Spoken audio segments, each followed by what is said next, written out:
Mercredi 17 décembre 2025, mesdames, messieurs, bonjour. Bienvenue à chacun et à tous dans votre réveil matinal. Et oui, c'est Bonjour le Bénin qui prend le pouvoir et ensemble, nous serons pendant 2 heures. Mesdames, messieurs, vous savez que notre pays s'est engagé dans un processus électoral qui va commencer en janvier véritablement. Comment est-ce que la HAC, la Haute Autorité de l'Audiovisuel et de la Communication, entend donc réguler la communication, la campagne dans cette période? Nous recevrons pour vous un conseiller de la HAC pour nous parler donc de comment est-ce que de l'autre côté, il se prépare. Le Bénin, mesdames, messieurs, est sous les feux de la rampe. Dans quelques heures, je vais dire, dans quelques jours, notre pays va connaître des combats de MMA. Nous recevrons pour vous une haute personnalité de ce monde avec Patrick Dossou pour nous donner beaucoup plus de détails, car à Cotonou comme à Ouidah, vous pourriez assister à des combats. Et vous le savez, dans notre pays, le Bénin également, quand les Caleta commencent par sortir, c'est que Noël n'est pas loin. Sont-ils des masques, les Caleta, donc sont-ils des masques annonciatrices de Noël? Amandine Aniabossou se propose de nous plonger dans le monde de ces masques qui parcourent nos villes, nos quartiers pour nous égayer. Mesdames, messieurs, en fin d'émission, nous parlerons des vidéos truquées. Comment est-ce que l'on peut prendre votre image, vous faire dire ce que vous n'avez jamais dit, cela est bien possible. Mais comment est-ce que vous allez pouvoir arriver à détecter le faux du vrai? Eh bien, on va vous donner des exemples concrets. Bienvenue à chacun et à tous dans votre émission. Le premier acte, mesdames, messieurs, c'est bel et bien, vous le comprenez, l'information. Et l'information, c'est génial. Afouda Mossi Agboka qui nous la donne.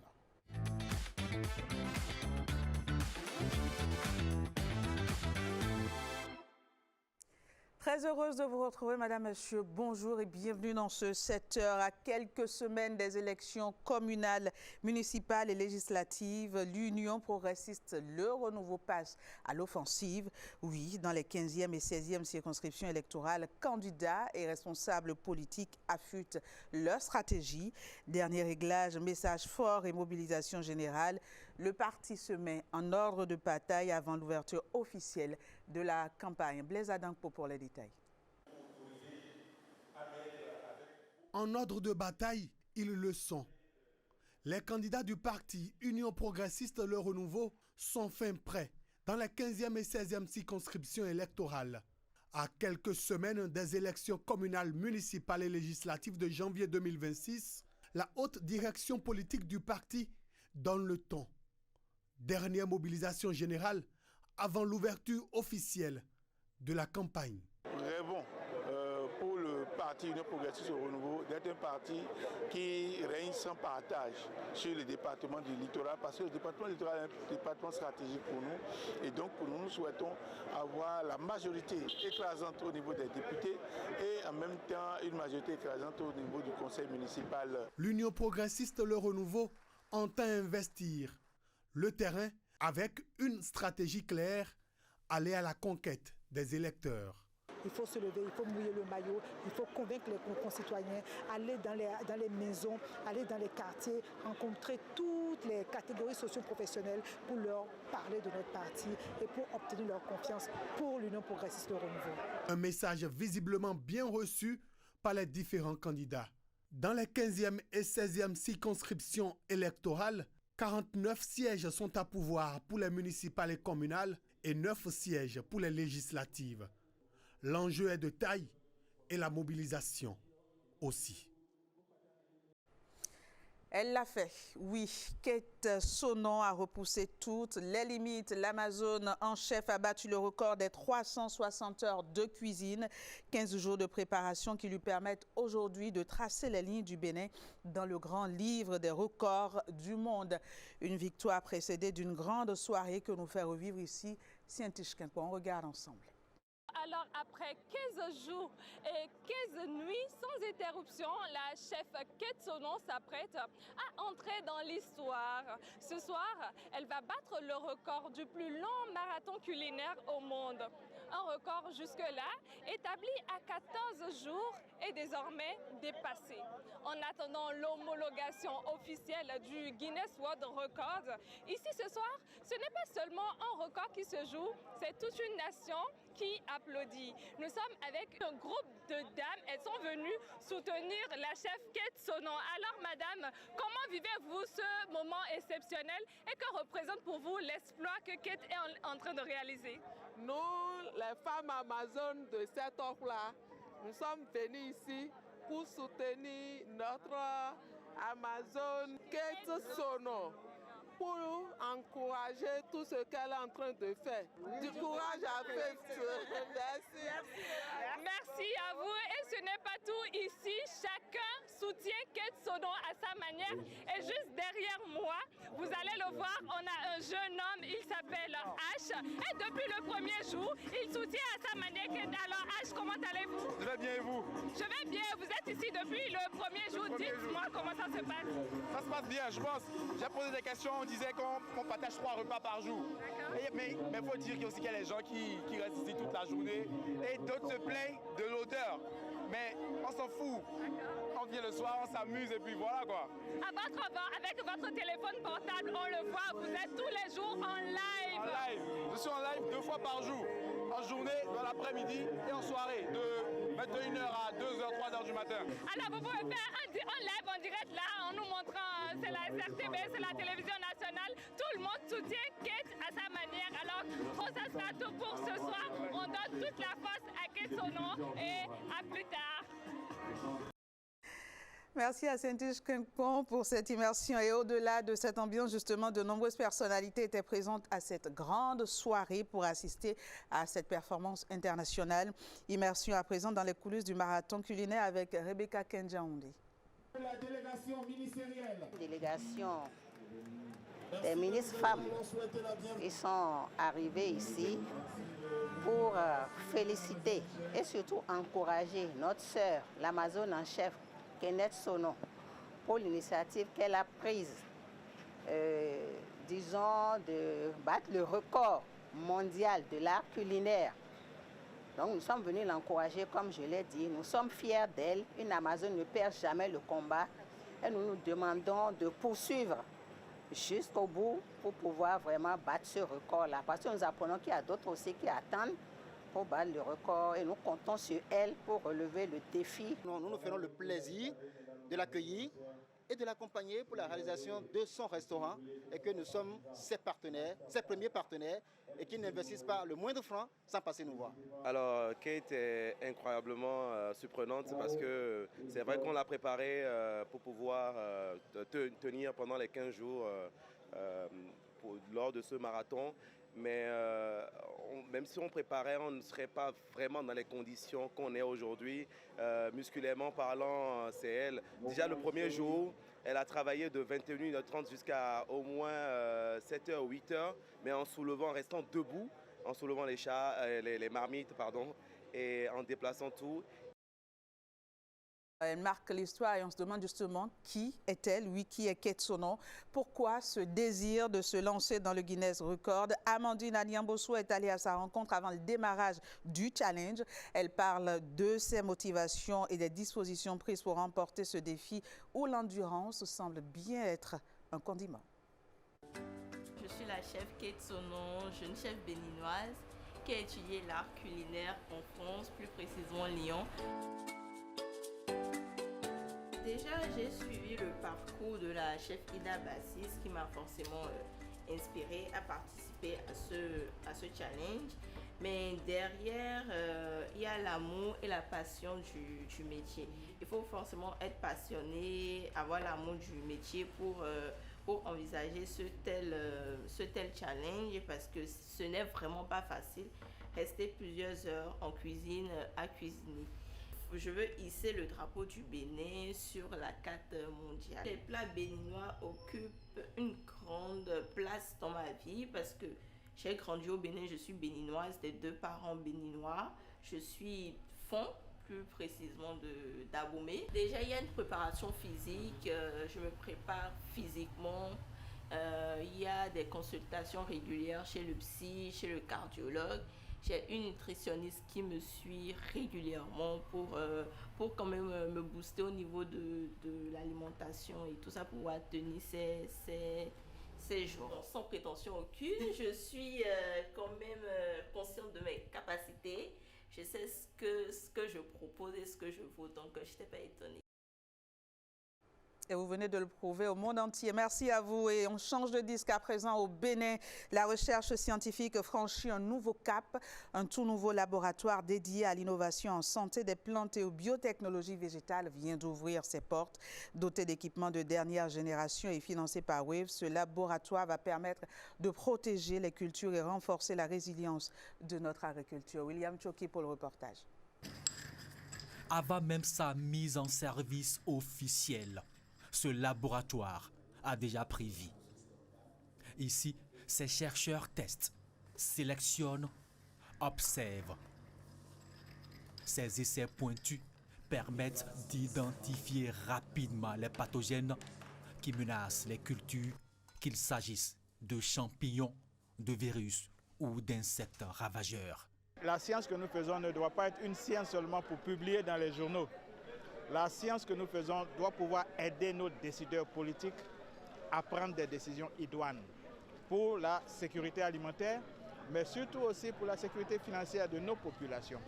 Doté d'équipements de dernière génération, il place la recherche agricole nationale à un niveau inédit.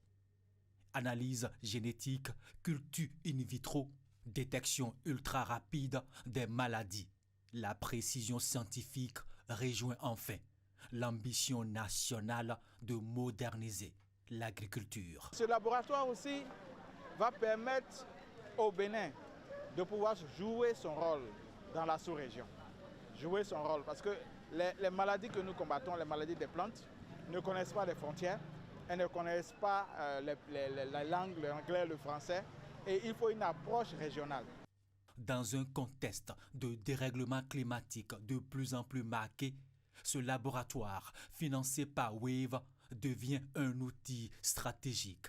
Il ouvre une nouvelle ère pour la santé des plantes au Bénin, une ère d'innovation, de protection et de résilience de l'agriculture béninoise et par extension de la sous-région. Intéressons-nous à présent à cette randonnée pédestre à travers l'arrondissement d'Azaoulissé dans la commune d'Adjoum. Elle a été suivie d'une séance de fitness au terrain de sport du collège public de la localité. L'initiative émane de la direction départementale des sports de l'Ouémé. Son objectif, c'est de promouvoir le sport d'entretien. Yves-Patrick Loco et Calvador Arwano. La Ligue régionale du sport pour tous et la direction départementale des sports de l'Ouémé entendent donner l'occasion et l'opportunité aux populations de se maintenir en bonne santé. Depuis un moment, les deux structures organisent des séances de fitness. Azaoulissé a abrité ces activités. Chaque année, nous donnons des formations de renforcement de capacité aux moniteurs, aux présidents de ces clubs et nous organisons des activités de mise en pratique de ces différentes notions que nous leur transmettons à travers des experts formateurs. Le but visé par les randonnées pédestres et les séances de fitness, c'est de rendre le sport accessible et de promouvoir la bonne santé. La population aime ça. Au départ, on n'avait pas ce monde-là derrière ce sport. Mais aujourd'hui, tout un chacun de nous a compris. Des messages de sensibilisation à la pratique du sport ont été passés à l'occasion. La direction départementale a offert des chasubles aux différents clubs venus de tous les arrondissements de la commune d'Adjoum. Dans quelques jours, le Maroc deviendra le cœur vibrant du football africain. Du 21 décembre 2025 au 18 janvier 2026, le Royaume accueillera la 35e édition de la Coupe d'Afrique des Nations, stade flambant neuf, ferveur populaire. C'est un événement qui dépasse largement le cadre sportif et qui s'annonce historique. Blaise Adampo. C'est le grand rendez-vous sportif du continent. Du 21 décembre 2025 jusqu'au 18 janvier 2026, le Maroc va vibrer 37 ans après au rythme de la Coupe d'Afrique des Nations de football. Cette fois, 6 villes vont accueillir les matchs. Rabat, Casablanca, Fès, Tanger, Marrakech et Agadir. 9 stades ultramodernes pour les matchs. Le Maroc a mis les petits plats dans les grands pour offrir au continent une fête du football inoubliable. This December, all eyes in Morocco. Les Lions de l'Atlas vont ouvrir le bal. Face aux Comores à Rabat, l'heure est venue de confirmer les espoirs d'un peuple avec pour ambition de décrocher un deuxième titre continental. Mais la route sera longue. 24 équipes. Elles seront là pour écrire l'histoire de la 35e édition de la CAN. L'Égypte, le Sénégal, la Côte d'Ivoire, équipe championne en titre, l'Algérie, l'Afrique du Sud, le Nigeria et le Cameroun. Des duels de titans sont annoncés dès la phase de groupe. Selon les chiffres de la Confédération africaine de football, cette édition 2025 ambitionne de dépasser le succès historique de la CAN 2023 en Côte d'Ivoire, qui avait rassemblé plus d'1,5 milliard de téléspectateurs à travers le monde et généré 2,4 milliards de vues numériques, établissant de nouveaux standards de visibilité pour le football africain. La CAN Maroc 2025 n'est pas seulement un trou noir, c'est la consécration d'un continent uni par le ballon rond. Préparez-vous pour un mois de magie, de suspense et de légende. Rendez-vous le 21 décembre pour le coup d'envoi. Ne manquez rien de la CAN Maroc 2025 sur nos antennes. Rassurez-vous, on sera de la partie. Voilà, on fait à présent le point des marchés ouverts ce jour et c'est maintenant.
Voilà, ainsi prend fin ce bulletin que j'ai eu du plaisir à vous présenter. N'en doutez point. Bonne suite de journée à vous. Au revoir, Alain. Merci Jennifer, enfin génial, voilà, merci et bonne journée à vous. Mesdames, Messieurs, on revient au plateau donc pour continuer cette émission. On va marquer une petite pause, histoire d'installer les invités de Patrick Diossou. Ça va être événement à la une et ça promet d'être très riche.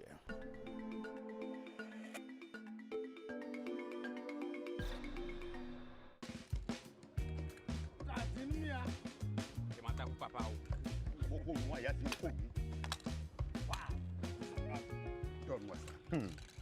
Les élections approchent. Et cette fois-ci, ça va être chaud. Cette fois-ci, je vais voter. Hein? Oui? Tu veux voter? Bien sûr. Est-ce que tu as déjà fait ton RAVIP? RAVIP? Non, pas encore. Si tu ne le fais pas maintenant, ton nom ne sera pas inscrit sur la liste électorale informatisée. Et sans ça, tu ne peux pas voter. Moi, j'ai 18 ans en décembre. C'est bon? Si tu as 18 ans, avant le 11 janvier 2026, date des premières élections de l'année électorale, tu peux voter. Il faut être béninois, avoir fait son RAVIP. Et pour les béninois vivant à l'étranger, il faut être inscrit sur le registre des béninois de l'étranger. Moi, j'ai déjà fait mon RAVIP. Je suis tranquille. Et même si tu as déjà fait ton RAVIP, il faut prendre le temps de vérifier si tes informations sont à jour. Ton nom, ton numéro, ton adresse et même ton centre de vote. C'est important pour être sûr que tu es inscrit sur la liste. Et on vérifie ça comment? C'est très simple. Tu peux consulter ou mettre à jour tes données sur e-service.anipo.bg ou sur l'application Anip BJ ou directement avec le code étoile 151 dièse sur ton téléphone. Tu veux aussi changer ton centre de vote? C'est possible. Si tu as déménagé ou changé de quartier, tu peux choisir un autre centre de vote plus proche de ta nouvelle demeure. Et si tu vis une partie de l'année dans un village ou dans un autre quartier, tu peux aussi aller voter là-bas. Je vais le faire maintenant. Cette fois-ci, faut pas rater. Hé, Javier Toumou. Tu connais. Tu veux voter en 2026? Fais ton RAVIP. Et surtout, vérifie si tes données sont à jour. Tu veux changer de centre de vote? C'est possible. Tu peux consulter tes données, demander une correction, obtenir tes pièces ou transférer ton centre de vote sur e-service.anip.bj avec l'appli Anip BJ en tapant étoile 151 dièse sur ton téléphone ou en te rendant à un guichet Anip à la mairie. Le RAVIP, ton premier acte citoyen.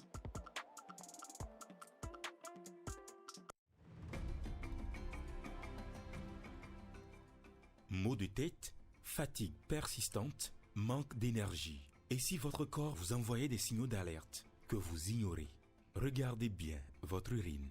Si elle est foncée, votre corps est déjà en détresse. Vous êtes peut-être en train de l'empoisonner, sans même le savoir. Mais quelle peut être la cause de ces différents maux? Ne cherchez pas loin, vous ne buvez pas assez d'eau. Votre cerveau souffre, vos reins s'épuisent, votre cœur peine à suivre, juste parce que vous oubliez un geste simple. Boire de l'eau. Chaque jour, nous perdons de l'eau par la respiration, les urines, la transpiration et les selles. Chaque jour, nous devons remplacer les pertes d'eau pour le bon fonctionnement de l'organisme. L'eau hydrate et vous soulage. Elle véhicule des nutriments dans vos organes vitaux, facilite le métabolisme et vous aide à éliminer les déchets. Combien doit-on boire alors par jour? Si vous pesez 50 kg, vous devez boire 1,5 à 2 litres par jour. Si votre poids avoisine 70 kg, buvez entre 2,1 et 2,8 litres d'eau. Et si vous pesez 100 kg, votre consommation d'eau quotidienne doit varier entre 3 à 4 litres. Boire de l'eau, c'est protéger son cœur, ses reins, son foie. C'est vivre mieux et plus longtemps. N'attendez pas d'avoir soif, faites le bon choix. Ne suivez pas votre soif, buvez de l'eau pour protéger vos organes. Buvez de l'eau pour vivre longtemps. Ceci est un message de l'Agence nationale de l'alimentation et de la nutrition, ANAN. Comprendre pour agir en faveur de la nutrition. La société béninoise Énergie électrique ASBE informe son aimable clientèle qu'une opération spéciale de recouvrement des créances sur consommation d'énergie électrique est en cours et se poursuit jusqu'au 31 décembre 2025. Cette opération concerne les clients à moyenne et basse tension qui détiendraient au moins une facture de consommation échue non payée. La SBE invite par conséquent tous ses clients se trouvant dans cette situation irrégulière irrégulières à s'acquitter de leurs dus afin d'éviter tout désagrément. La SBE remercie son aimable clientèle pour son habituelle compréhension. Pour tout renseignement complémentaire, contactez par appel gratuit le 7302 et par WhatsApp le 01 68 2 x 52 53. La SBE, des femmes et des hommes à votre service 24 h sur 24. Communiqué signé par la direction commerciale et de la clientèle de la Société béninoise d'énergie électrique, SBE.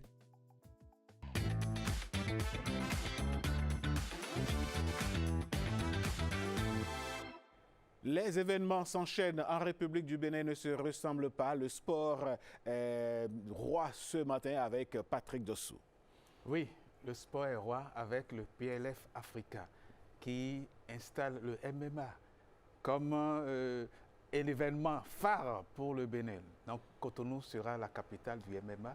On est avec un responsable qui s'appelle Elias Schulz. Bonjour. Bonjour à vous. Comment vous allez? Très bien, merci. J'adore le Bénin, donc toujours venir ici, c'est un grand plaisir. Grand plaisir, oh, super. Alors le PLF Africa, qu'est-ce que c'est d'abord? C'est une bonne question. Donc c'est une ligue de MMA. D'abord, qu'est-ce que c'est le MMA? Oui, le MMA. Donc le MMA, c'est l'abréviation du Mixed Martial Arts. Oui. Donc, c'est les arts martiaux mixtes. Oui. Et c'est un sport qui rassemble moderne, qui rassemble plusieurs disciplines, bien sûr. La boxe, la lutte, le judo, le karaté, le taekwondo, le jiu-jitsu, enfin, inclut tous les sports martiaux. Et ce qui rend ces sports, à mon avis, très intéressants, c'est la discipline, la technique hyper haute élevée, la force mentale qui est obligée et enfin, bien sûr la force physique. Donc c'est du problem solving, en même temps du grappling, de la lutte, enfin tout ça comme une combinaison de tout ça. Une combinaison qui fait que c'est la lutte et la lutte au sol et les coups portés même debout. Donc c'est tout cet ensemble. C'est ça, le MMA. C'est très technique. Oui, c'est très technique. Et bon, le MMA s'installe au Bénin avec le PLF Africa. Le PLF Africa qui annonce que la finale de cette première saison va se faire à Cotonou, au Bénin. Le PLF, rappelez-nous, qu'est-ce que c'est? Donc pour nous, le PFL, c'est quoi? Ça va. Professional Fighters League. Ce sont des professionnels, les fighters, les combattants, et c'est une ligue. Ça ressemble la ligue professionnelle des combattants. Donc dans le monde de MMA, qui d'ailleurs est le sport le plus croissant rapide, enfin, qui accroît le plus rapidement autour du monde. Sur la scène internationale, même après le football, même avant le football, c'est ce qui accroît le plus. Nous sommes la deuxième ligue après le UFC. Donc je crois que beaucoup de vos spectateurs connaissent bien l'UFC, donc juste après. Mais ce qui rend la PFL un peu différent, c'est la ligue la plus moderne du MMA. Donc une vraie saison sportive, donc on peut suivre des athlètes au cours d'une saison, des règles claires, une priorité absolue à la sécurité, bien sûr, une vision de développement pour les athlètes africains. Donc, on a décidé de créer une filiale dédiée à l'Afrique, qui jamais fait avant, avec la vision de Francis Ngannou, notre chairman. Et on investit partout sur le continent, et c'est le Bénin, bien sûr, qui aura, enfin, ici, on aura les finales ce samedi à partir de 17h. Diffusé sur, un peu partout.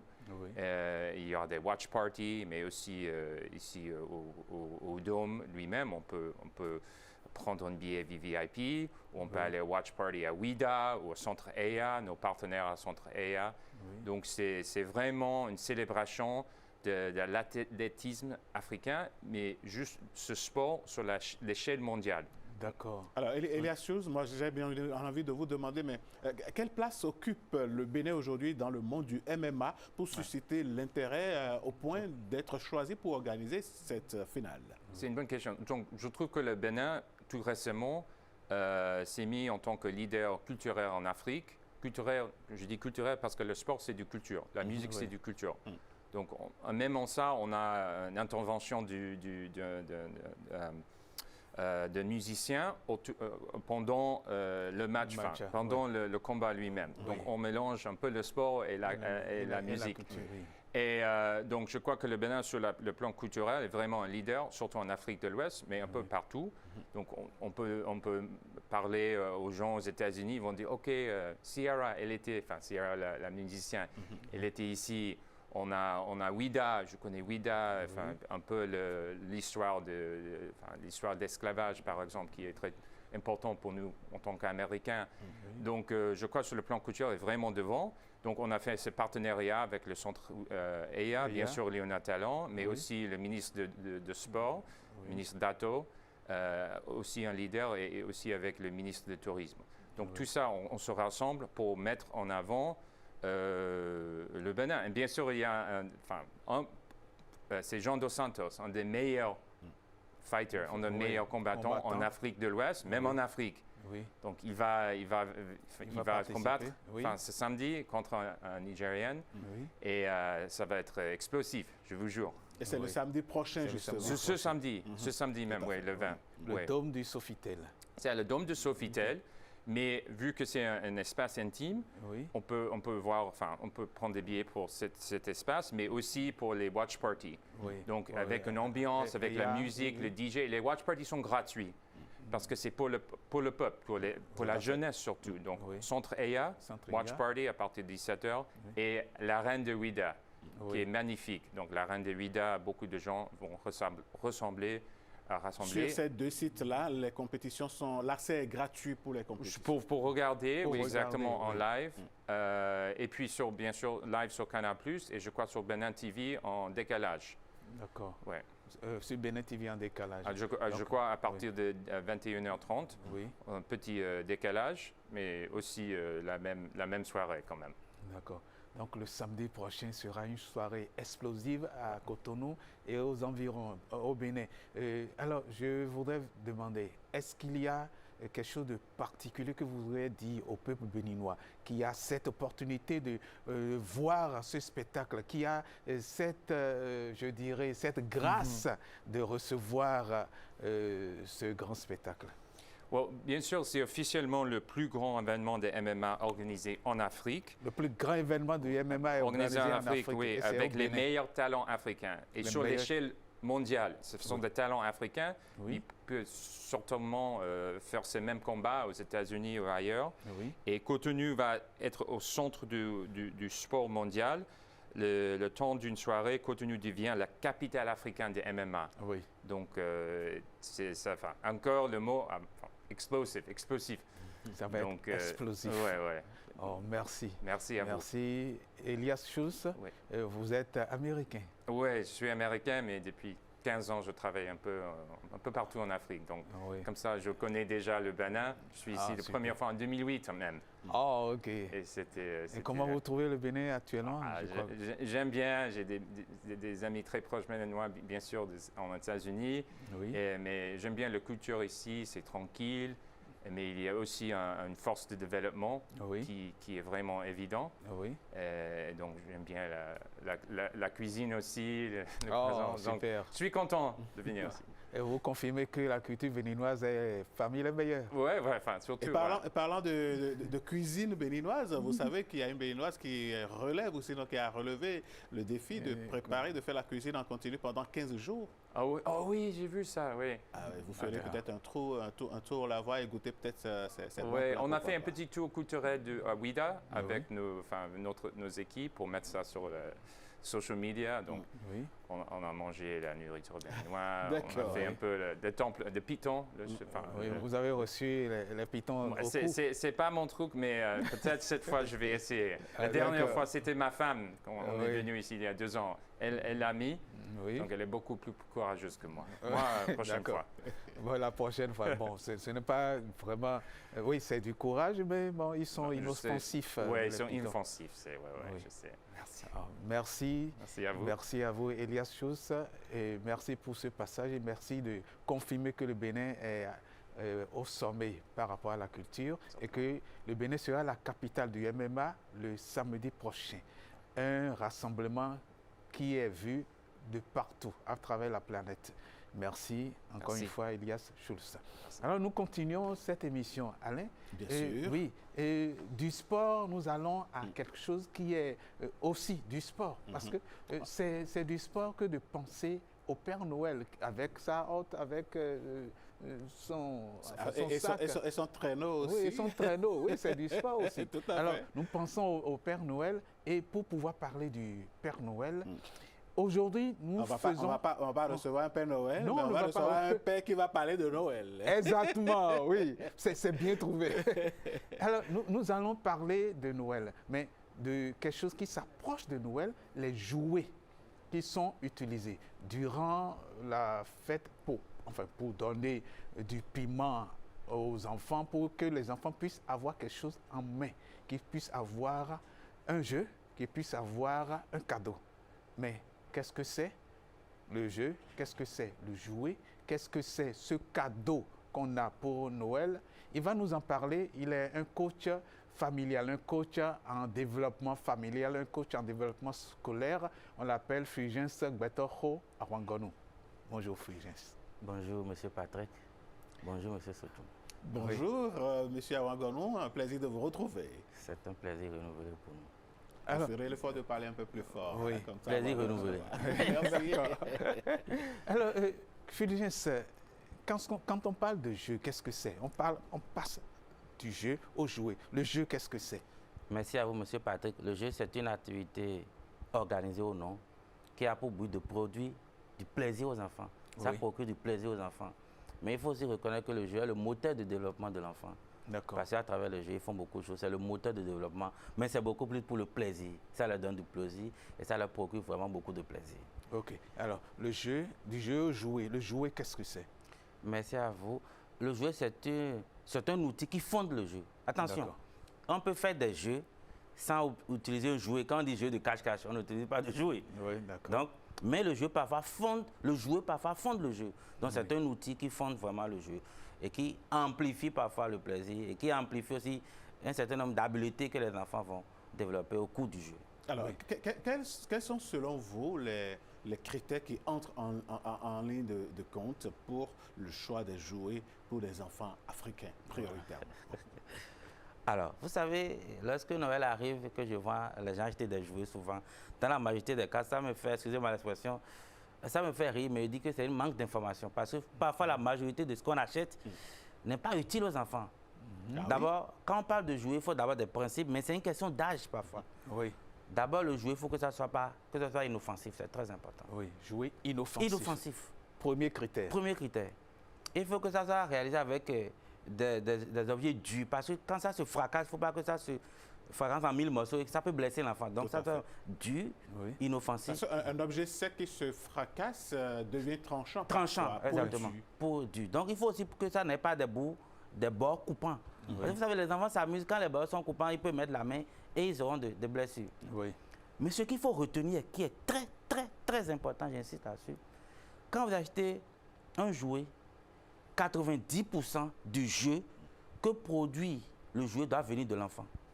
Ah, d'accord. Je dis, quand vous achetez un jouet à votre enfant, 90% du jeu que produit le jouet doit venir de l'enfant. Et ce n'est que 10% que le jeu va produire. Expliquez-nous. Puisque le jouet est là pour aider l'enfant à jouer, justement. Exactement. Comment est-ce que l'enfant doit pouvoir encore donner du sien, justement? Oui. Quand vous prenez, par exemple, vous avez à votre enfant une voiture, on y met une pile, ça se met en mouvement. Oui. L'enfant n'est que observateur. Oui. C'est la voiture qui produit 90% du jeu. La voiture est en déplacement, oui. L'enfant n'a qu'à développer le pouce, donc c'est motricité. Avec le pouce pour faire la commande. Et l'enfant observe, c'est un spectateur. Oui. Mais vous voyez le jouet que ça produit, le jeu que produit une voiture qui a des piles, 90% vient de la voiture. L'enfant n'est que observateur. Oui. Mais quand vous prenez les jeux de Lego, bien de cubes à empiler, l'enfant construit des maisons. Tout, un peu de tout. Même bateau, même voiture. Donc là, 90% du jeu que produit ce jouet, c'est l'enfant qui le fait. C'est l'enfant qui organise. Si on revient par exemple sur les voitures, prenons l'exemple des voitures à télécommande. À télécommande surtout, il faut préciser. Des drones qui sont des jouets aujourd'hui. Est-ce que ça rentre en ligne de compte de la participation sinon de la création du jeu par l'enfant, dans une grande proportion? En fonction de l'âge de l'enfant. Quand nous savons que l'enfant atteint 50% de son intelligence avant 4 ans, quand vous arrêtez de donner à votre enfant de l'âge là, ça ne lui apporte pas grand-chose si ce n'est pas que observer. Il observe, il est content. Et ça fait que ce jeu de produisant que ce même jeu, l'enfant fatigue, garde ça, on dit mon enfant quand je l'ai acheté un jeu, il garde, c'est faux. Il garde parce qu'il a fini de voir ce qu'il faut. Donc il se dit, il est fatigué de voir la même chose. C'est l'enfant qui doit produire le jeu. Mais c'est lui qui a la télécommande. Il a la télécommande, mais il ne fait que les mêmes choses chaque fois. Je dis en fonction de l'âge.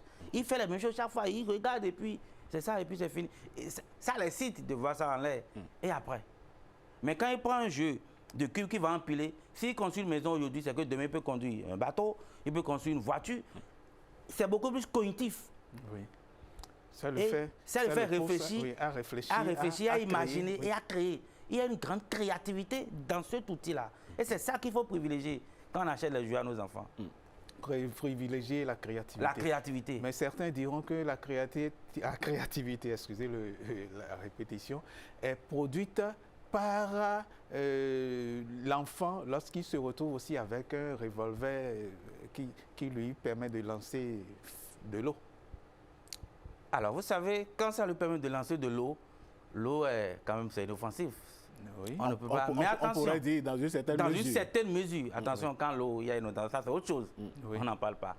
Bon, moi-même qui suis ici, j'ai acheté de jouets à eau, l'enfant. Et ça fait amuser les enfants. Ils font un peu de jeu de cache-cache avec. Où il faut vraiment se cacher. Il y a aussi des pistolets aujourd'hui à bulles qui à bulles produisent aussi, des bulles. qu'on utilise. Tout ça, ça fait plaisir. Mais au-delà de tout, le pistolet reste quand même un outil qu'on utilise pour faire la violence. Il ne faut pas oublier l'aspect là. C'est vrai que c'est en grandissant que l'enfant perçoit qu'on peut prendre le pistolet pour faire du mal. Attention aussi qu'il regarde, il y a aussi les dessins animés dedans. Donc je ne veux pas dire qu'un pistolet qui donne de l'eau, pour l'enfant, ça peut passer. Mais il y a aussi des pistolets qui envoient des balles à caoutchouc qui fait mal. Là, je dis non, parce que ça fait mal. Ça fait du plaisir, mais après, ça fait mal aux enfants. Nous devons faire attention aux outils que nous donnons à nos enfants. Et quel est le message qu'il y a derrière l'outil? Mais ça n'a peut-être l'air de rien, mais un pistolet qui fait des jets d'eau, en fonction de l'intensité du jet de l'eau, ça peut aller sur les yeux peut-être de ses camarades. Oui, de ses camarades, et ça va causer autre chose. Donc, c'est nous, parents, qui achetons, parfois, qui devons nous dire quel est le message que j'ai derrière. Qu'est-ce que ça crée? L'enfant imagine et crée quoi quand il a l'outil? Et quand on y voit, il a créé de bonnes choses pour la paix, pour son intelligence, mais il n'a pas qu'à jeter de l'eau sur l'autre, parce que parfois, même quand ils le font au salon, tout est mouillé, et parfois quand on y rentre, c'est qu'on va encore crier sur eux, et ce n'est pas bon. Oui, donc il faut tout faire pour que l'enfant ne puisse pas se retrouver en situation aussi d'agressivité. D'agressivité, c'est très important. Oui, il ne faut pas qu'ils apprennent la violence. Ils y voient déjà parfois à travers des... Alors, qu'est-ce que vous dites de ceux qui achètent aussi les pétards pour les enfants? Elle ne l'a demandé, même. Ça veut dire quoi? Ça là, c'est pas dedans. Ah, d'accord. Parce que vous savez, les pétards, d'abord, quand on l'utilise, nous avons parfois dans nos familles des personnes de troisième âge très vulnérables. Moi, je me rappelle très bien, j'en avais chez moi avant. Et quand la fête de Noël arrive, on a oublié de fermer vraiment les portes. Bon, c'est vrai qu'elle a déjà décidé plus ou moins. Mais ça lui faisait très mal. Dans chaque famille, nous avons parfois des personnes de troisième âge. Même nous-mêmes, qui ne sommes pas de troisième âge, le bruit que ça fait personnellement, moi, ça me gêne. Donc, je pense que dans tous les cas du monde, rien ne peut accepter qu'il y ait de pétards. Il faut réprimer ça avec la dernière rigueur. C'est vrai que les lois de la République, je me rappelle que l'État a quand même interdit l'importation des pétards. Mais déjà en tout début décembre, vous entendez quelques dégradations de pétards dans les quartiers. Dans les quartiers, oui. D'abord, il faut les parents, parce que ces enfants qui disent des pétards ont quand même des parents. Qu'est-ce que nous, parents, nous faisons pour discipliner ces enfants, pour leur montrer que, attention, on ne peut pas l'utiliser parce que ça peut faire mal, ça peut détruire votre main. Donc, nous, parents, nous devons sensibiliser très tôt nos enfants, adolescents ou non, pour leur dire, n'achetez pas. Parce que c'est parfois avec notre argent qu'ils l'achètent. Et donc, nous, les parents, on a un rôle à jouer. L'école aussi, parfois, et vous jouez aussi ce rôle pour attirer l'attention des parents, qu'ils ont l'importance, la nécessité de dire à leurs enfants qu'ils n'ont pas besoin d'acheter des pétards. Donc, il y a des jouets qui sont dangereux, d'autres jouets qui ne le sont pas. Ah oui, il y a des jouets qui sont dangereux, qui ne procurent pas le plaisir et qui ne développent pas un certain nombre d'habiletés cognitives, affectives, sensorielles et motrices. Oui. Et les jeux de lumière, les étoiles et tout le reste qui permettent aussi d'agrémenter. Oui, vous savez, les jeux de lumière, ça ne devrait pas poser de problème. Bon, c'est vrai que les étoiles, on a tous utilisé quand on était enfant. Il faut avoir l'honnêteté. J'ai l'impression que c'est en voie de disparition, là. Il y en a de moins en moins. Moi, il y en a été une fois là. Mais c'est quand même... Nous, à notre temps, c'était beaucoup plus... Ça stimule, parce que ça fait assez de jeux de lumière. Je pense que c'est un peu en voie de disparition. Beaucoup plus maintenant, c'est que ça va beaucoup plus en profondeur. Ça fait des cris aussi. Ça donne vraiment un grand bruit. Je me dis, par rapport à ce que nous, on utilisait, je préfère ce qu'on utilisait, nous, que ce qui est d'actualité maintenant. Justement, ça pose un autre problème. Quand on voudrait que les jeunes enfants s'éloignent un peu des pétards, il faut remarquer qu'à la nuit, dans la transition du 31 décembre au 1er janvier de la nouvelle année, c'est les grandes personnes qui font vraiment de grosses pétards, qui vont très loin dans le ciel avec un retour lumineux. Est-ce que quelque part, nous ne sommes pas en train de faire ce que nous interdisons aux enfants? Oui, les enfants sont à notre image parce que nous donnons l'exemple. Mais j'espère que ce que nous utilisons, ça ne devrait pas faire autant de bruit, même si ça fait un peu. Nous, parents, on a besoin d'être sensibilisés pour savoir ce qu'on doit acheter, ce qu'on ne doit pas acheter. Et c'est pour ça que cette émission, c'est un plus. Mais nous, parents, on n'achète que ce qu'on trouve aussi. Il faut que l'État prenne vraiment la disposition pour réglementer. Comme on le fait déjà dans notre pays, vraiment tout est réglementé. Il faut qu'on aille à ce milieu-là pour voir ce qui s'y passe et permettre aux gens de fêter en paix, dans la joie, sans qu'il y ait de problème aux uns aux autres. Oui, sans qu'il y ait de problème aux uns aux autres. Oui, tout à l'heure, on avait parlé des armes à feu. Ça me rappelle le petit garçon qui a confondu son jouet avec le pistolet, le vrai pistolet de son père et qui a tué son camarade. Et les armes à feu peuvent aussi porter à confusion. Merci Fulgence Betoro Awangonou. Je crois qu'on a fait un peu le tour. On a fait le tour de tout ce qui nous permet de fêter en joie avec nos enfants, des jouets de paix. Des jouets de paix. Oui, est-ce qu'il y a un jouet qui peut être considéré comme le plus grand jouet de paix? Oui, le jouet que moi j'achète toujours à mon enfant, même si je lui ai déjà dit qu'il est passé au niveau des livres ou bien des jeux de vocabulaire pour apprendre. C'est toujours le jeu de cubes qu'on empile. Pour moi, vous devez avoir aimé ça aussi quand vous étiez un peu plus jeune. Chaque année, je lui achète le garçon et j'achète chaque année parce que je pense qu'on imagine tout avec. Quand on a construit telle chose, on défait et on construit en même temps. C'est très cognitif. Il y a aussi l'autre cube à couleur où il faut tourner. Il faut tourner aussi, oui, l'imagination. Toutes les couleurs autour. Toutes les couleurs, tout ça, ça fait tellement du bien. Je pense que moi j'aime ça. Et papa, que je choisis, papa, je passe et puis je dis bon. Et je fais des gens, on construit et puis on donne des points à celui qui a bien imaginé à construire de belles maisons et puis c'est important. Donc voilà. C'est un jeu que moi j'utilise tout le temps. Mais je dois aussi ajouter quelque chose. Vous savez, la Noël, ce n'est pas seulement pour acheter les jouets aux enfants. C'est un don de soi. Parfois, la Noël, c'est un moment pour acheter des cadeaux à tout le monde dans la famille. Papa et maman peuvent s'acheter des cadeaux. Vous savez, Jésus-Christ, c'est un don pour l'humanité. C'est le moment de faire un don de soi, de penser à l'autre. Pas en achetant quelque chose de cher. C'est le geste qui compte. Et l'amour qu'on a derrière dans ce que nous faisons. Papa a acheté un petit cadeau à maman, maman a acheté un petit cadeau à papa, à tout le monde, même à l'auxiliaire de ménage. Je dis à tout le monde dans la famille, un petit cadeau. Pas nécessairement cher. Pour dire, attention, vous êtes important. C'est la Noël, c'est ce que j'ai pour vous, pour faire plaisir. Et c'est important que les familles se réunissent autour de l'idéal de don de soi.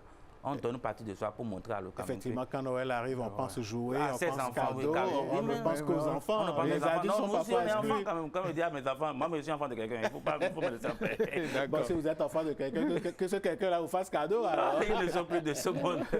Allez. Merci, ça fait vraiment plaisir. Et moi, je vais ajouter en tant que lecteur qu'il faut acheter aussi les livres. Il faut privilégier les livres pour les enfants, pour les habituer à lire et à être connectés avec le monde. Parce que le livre, c'est la connexion avec le monde entier. Merci, Fulgence Betoro Awangonou. Nous allons nous séparer avec toujours, depuis plus en plus, le boulevard que nous mettons en face de nous pour la Noël. Cette fois-ci, nous allons vers une autre vedette qui a chanté Noël. On l'appelle Michel Thor. Michel Thor, qui a chanté Petit Papa Noël, nous suivons.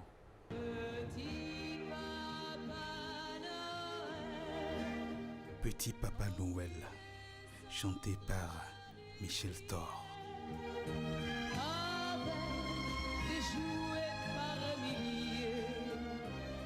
De son vrai nom, Michel Odette Clébert Thor, T-O-R-T. Michel Thor, T-O-2-R, est né Le 7 avril 1947, à Pertuis, dans le Vaucluse, en France. Une chanteuse française, donc.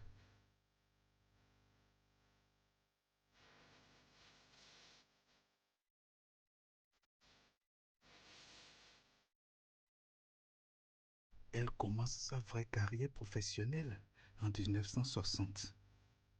Riche de ses 70 disques, 45 tours, de ses 30 albums, de ses 26 compact disques CD, de ses plus de 480 titres, Michel Thor a vendu plus de 35 millions de disques au cours de sa carrière et a remporté maints trophées et moult disques d'or et de platine. Par exemple, en 1977, le disque d'or pour la chanson J'aime.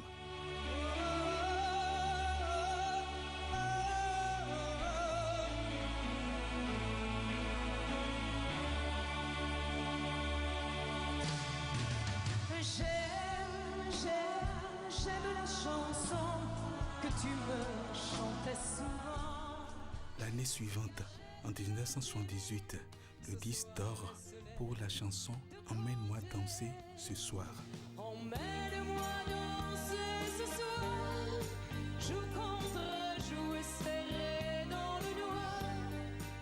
Michel Thor n'a pas eu tort de chanter elle aussi le mythique Petit Papa Noël. Petit Papa Noël.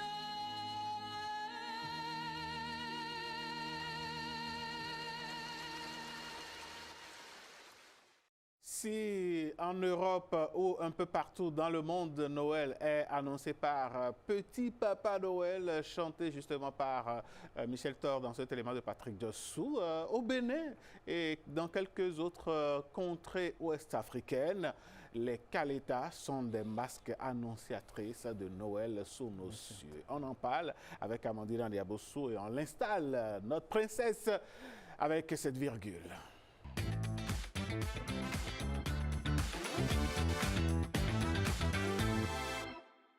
Allez, les masques annonciateurs de Noël sous les cieux africains, c'est avec Amandine Ndiabossou, bonjour. Alain Sotoumé, bonjour. Chers téléspectateurs, bonjour. Eh bien, vous l'avez dit, les masques Kaleta sont des signes annonciateurs et réveillent l'esprit de Noël. Donc, le Kaleta, à chaque fin d'année, on en voit déambuler dans les rues de Cotonou, Ouida et ailleurs. Au Bénin, il s'agit d'enfants masqués, accompagnés de danseurs, de chanteurs et de joueurs de divers instruments de musique, parfois conçus avec des objets de récupération. Le Bénin, le Kaleta donc a été découvert dans les années 30 et 35 avec le retour bécaille d'anciens esclaves libérés du Brésil. À l'approche donc de la fête de Noël, les enfants se déguisent en Kaleta, sillonnent nos rues en passant de maison en maison, en dansant sur des chansons populaires choisies pour formuler leurs bons vœux au public. Ce matin, nous allons au plus près de ces enfants avec ce spectacle de Kaleta que nous vous proposons.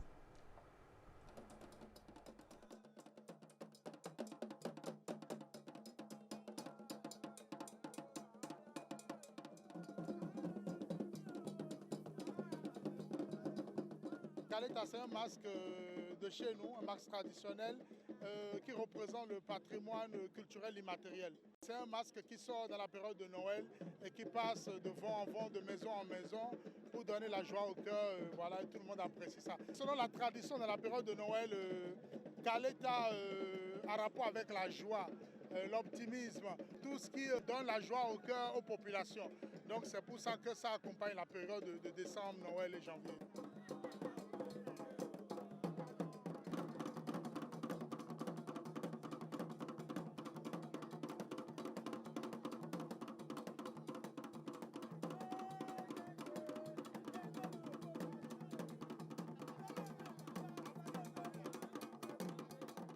À la base, ici, d'après mes sources, il y avait déjà un masque de chez nous appelé le coutreau. Voilà, on utilisait ce masque-là pour faire peur aux enfants. Okay? Mais avec l'arrivée des afro-descendants, c'est là que le Kaleta est né. Mais à la base, nous avons notre propre masque qui est le Koutro, que nous sommes en train de travailler aujourd'hui pour mettre en avant. Pour devenir Kaleta, il faut déjà appartenir à un groupe Kaleta. S'initier à la chose, essayer d'apprendre les pas et les danses, les codes, comment ça se passe, l'accoutrement, tout ce qu'il y a autour du Kaleta. Et déjà intégrer un groupe, s'entraîner, et puis voilà, ça commence dès le bas âge. L'habillement du Kaleta coûte quand même un peu cher parce que c'est composé de gants, de raffia, de tissus, de beaucoup d'autres choses. Faire tout cet assemblage, pas de couturier, ça coûte quand même un peu cher.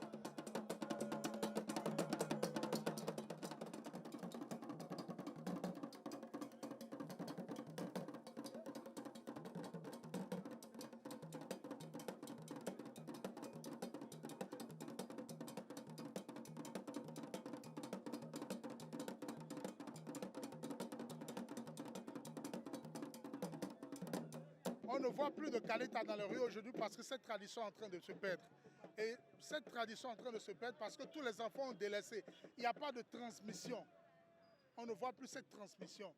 Et aujourd'hui, nous, on a mis en place ce carnaval Kaleta de Cotonou pour permettre cette transmission à la nouvelle génération, à la génération future, pour que ça se perpétue dans le temps. Je sens beaucoup cet engouement au niveau de la population lors du festival le Carnaval Kaleta de Cotonou parce que c'est enfoui dans notre subconscient. Tout le monde a fait Kaleta quand il était petit, ou tout le monde a connu ça, même ceux qui sont de la diaspora, ceux qui sont en Europe. Donc aujourd'hui, dès qu'ils voient ça, ça les intéresse beaucoup. Et moi, je pense que je fais appel à notre gouvernement, à notre ministère de la Culture, de beaucoup investir dans ce patrimoine culturel immatériel qui est notre chose et qui est en train de se perdre.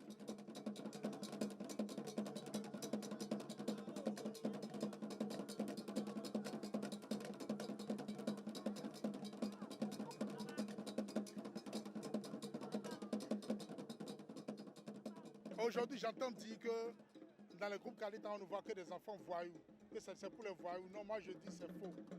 C'est pas des voyous, c'est parce que parfois ces groupes-là manquent de moyens, manquent d'encadrement, que parfois quand on les voit, ils semblent être des voyous.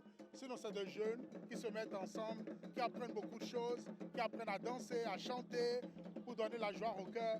Donc ça n'a rien à voir avec le banditisme. Le Kaleta, ce n'est pas le banditisme. Non, au contraire, nous devons encourager nos enfants à appartenir à des groupes Kaleta, de développer ce côté de l'art, que ce soit la danse, le chant, et forcément cela participe à notre patrimoine, à notre culture.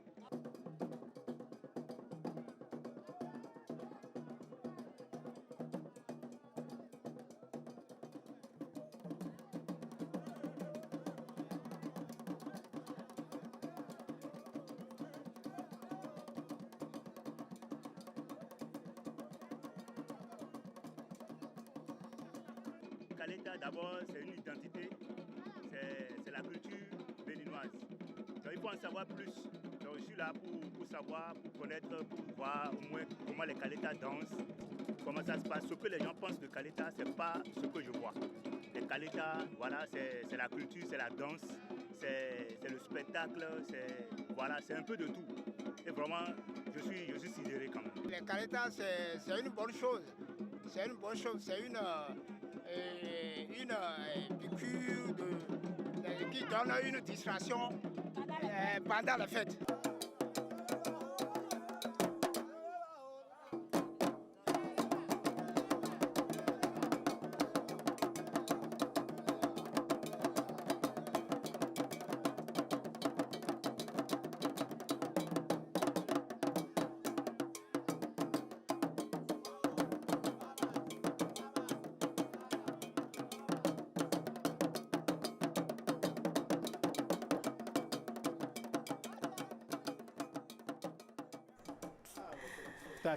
Eh oui, eh bien, le Kaleta qui danse des débats quand même. C'est Débado les compas qui sera content. Donc, vous l'avez compris, le Kaleta, c'est à la fois le masque, le personnage qui l'incarne et l'ensemble de la performance. Les masques sont souvent fabriqués à partir de matériaux de récupération, je l'avais dit, tels que le carton, le sac plastique ou encore de vieux vêtements, ce qui rend bien évidemment chaque costume de Kaleta unique et créatif. Amandine Niabossou, Oui, Alain en Sotumain. plus d'être une tradition, on dirait que le Kaleta revêt un aspect économique pour ces jeunes gens. Effectivement, Alain Sotumain, le Kaleta est à la fois une performance artistique et un moment de distraction.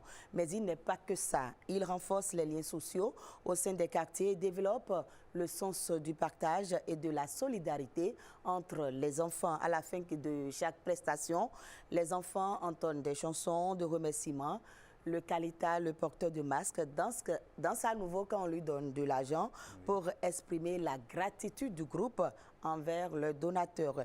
Les fonds ainsi collectés sont souvent répartis sans heurts et permettent donc aux enfants d'avoir de quoi passer de belles fêtes de fin d'année. Ah oui, mais justement, quelle est, disons, la portée éducative et culturelle du Kaleta? Il faut dire que le Kaleta facilite l'initiation des enfants aux jeux d'acteurs, à la danse et au chant. Donc, ce sont là les compétences qui peuvent à long terme susciter leur vocation dans les arts de la scène. En effet, chanter régulièrement dans la rue est un exercice qui améliore le timbre de la voix et peut conférer à l'enfant qui s'y adonne une signature vocale exceptionnelle. Aussi, le Kaleta renforce-t-il également les liens sociaux au sein des quartiers et développe chez l'enfant le sens de la créativité dans la confection des masques et des costumes de clown dont il a besoin pour prester. Donc peut-être que si j'avais fait partie d'un groupe de Kaleta, je serais peut-être une championne. Justement, en chant. cela m'amène à vous poser la question. Quelle est la dimension genre? Quelle est la place de la jeune fille dans les groupes de Kaleta, par exemple? Bon, en fait, d'après ce que M. Marius Nidé a dit, la jeune fille n'a pas sa place dans les groupes de Kaleta, parce que quand on parle de Kaleta, c'est souvent les jeunes garçons. Donc, le porteur du masque Kaleta ne doit pas être une fille pour être conforme aux habitudes installées dans ce milieu. Mais bon, de nos jours, comme on parle de genre et tout se féminise, pourquoi pas dans les années à venir, on pourrait trouver des filles. Pourquoi pas? Bon, même si elles ne vont pas porter le masque, peut-être qu'elles peuvent faire partie des groupes de Kaleta. Oui, voilà. Donc, on ne sait jamais. Donc, les jeunes filles peut-être peuvent jouer le rôle de choristes, de danseuses. Oui. Moi, je connais un groupe de Kaleta où il y a des filles dedans. Ce sont des filles qui chantent. Qui chantent? Non, elles chantent, elles accompagnent simplement, elles chantent. Mais il y a une situation d'injustice, oui, parce qu'elles ont dit ça, que quand le moment vient pour partager l'argent, elles sont écartées. Ah oui, parce qu'elles n'ont pas dansé. Elles n'ont pas dansé, elles ont chanté. Et ce sont les grands frères qui les écartent parce que ce sont les aînés. Donc les aînés les écartent et puis elles ne font que venir chanter, applaudir, chanter. Mais est-ce que vous avez remarqué qu'au-delà d'être une affaire de jeunes garçons, dans la ville, on remarque qu'il y a quand même des groupes d'adultes, des adultes confirmés qui font du Kaleta? Bon, les adultes, là, on peut dire que ces adultes servent de transmission. C'est peut-être eux qui coordonnent les groupes de jeunes gens. Parce que vous allez voir, quand on voit les Kaleta, là, le Kaleta qui a dansé Djeneba, quand lui il est sorti, ça a capté l'attention de tout le monde. Bon, tous ceux qui passaient venaient, bon, on ne s'y intéressait pas trop, mais quand il est sorti, d'abord il est un bon danseur. Donc, sa taille et tout, ça a beaucoup plus suscité l'attention ou bien l'admiration du public. Donc, les adultes se chargent juste peut-être d'accompagner la jeune génération. Et moi, j'ai bien envie de demander à Patrick Diossou si il a déjà eu à faire Kaleta dans son quartier. Bon, j'ai été encadreur de Kaleta. Voilà. Donc, pas acteur sous le masque. Oui, encadreur parce que je suis percussionniste. Donc, je leur apprends à jouer. Et je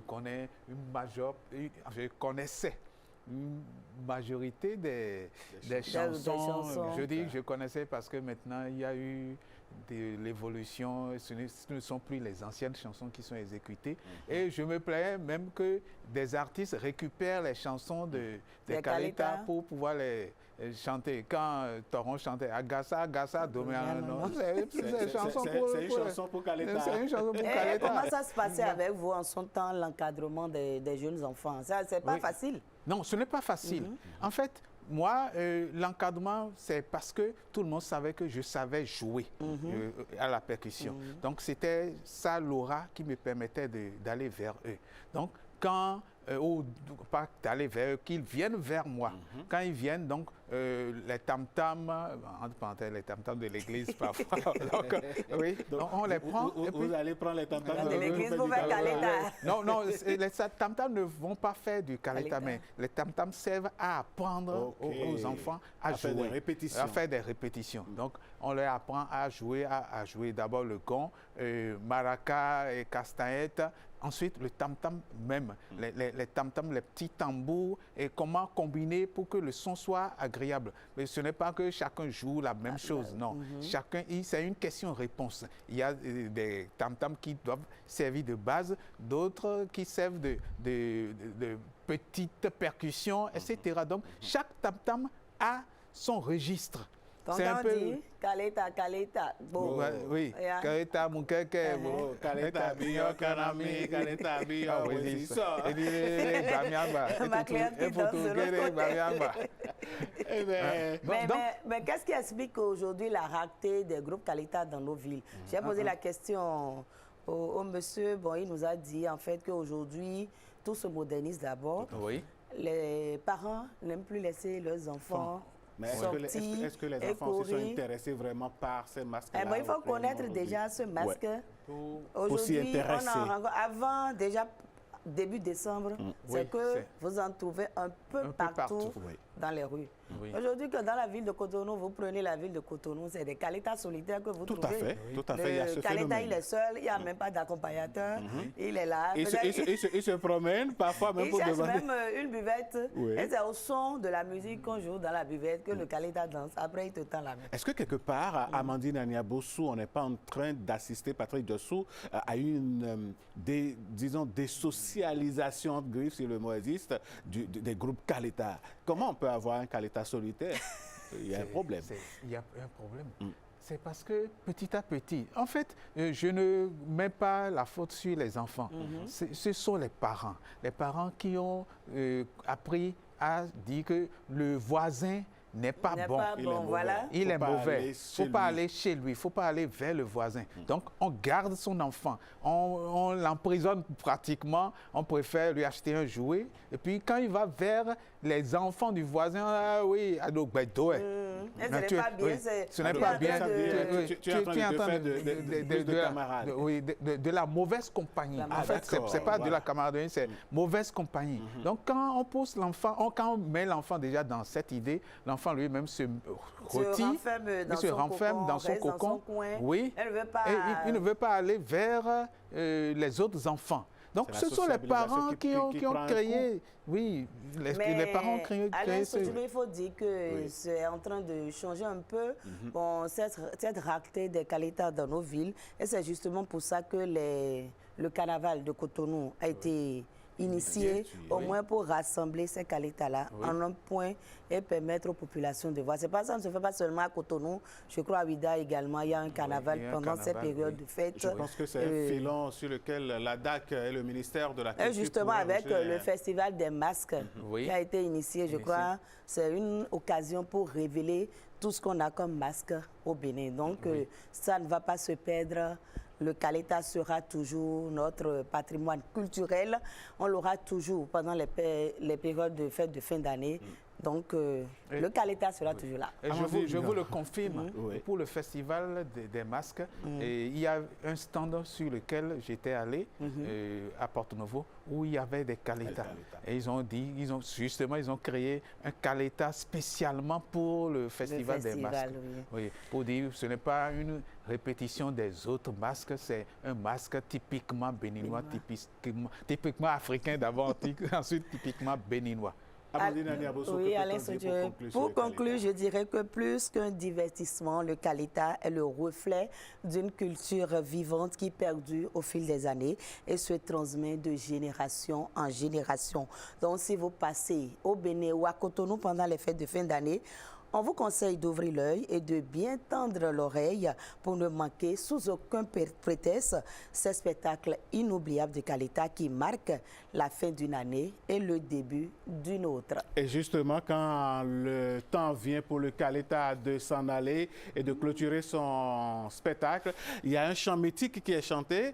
Ami Vorozogweme, Caleta naïwe, Ami Vorozogweme, Caleta naïwe. Allez, Ami Vorozogweme, eh bien, il n'y a plus de carburant dans la lampe, dans le lampillon, alors Caleta va devoir s'en aller. Mais pour le moment, on va prendre congé de Amandine Aliabosso. J'ai malheureusement oublié mon masque de Caleta ce matin. Ah, il fallait venir sinon, avec. ça aurait été un spectacle. Bon, peut-être au dernier numéro de l'émission, en décembre, on va faire un spectacle de masque ici. On va porter nos Caleta. Au lieu de porter Père Noël, on va porter masque Caleta. Allez, excellente journée à vous, mesdames, messieurs. On poursuit cette émission. On va marquer une pause avant d'aller à la page santé. Besoin de publicité, de couverture médiatique, d'annonces nécrologiques ou d'autres prestations à passer sur les médias du service public. Besoin de publicité, de couverture médiatique, d'annonces nécrologiques ou d'autres prestations à passer sur les médias du service public, sans pour autant vous déplacer? Ok, commandez désormais vos prestations sans bouger de chez vous sur le www.srtb.bj.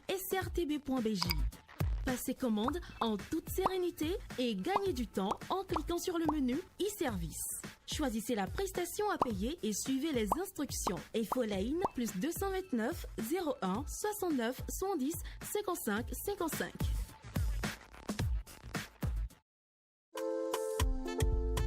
Dis-moi, tu as bien tous tes papiers pour ton concours demain. J'espère que tu ne vas pas encore courir dans tous les sens. Maman, il me faut mon acte de naissance et mon CIP. Mais demain, avec le mondial ANIP, je vais souffrir. Mon fils, en 2025, tu veux encore faire la queue et c'est ANIP BJ. Tout se fait sur ton téléphone.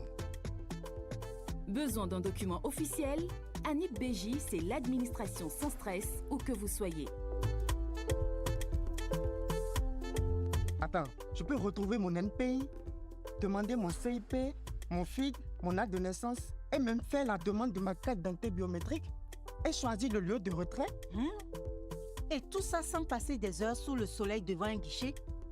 On peut obtenir son certificat de résidence et le certificat de coutume et célibat.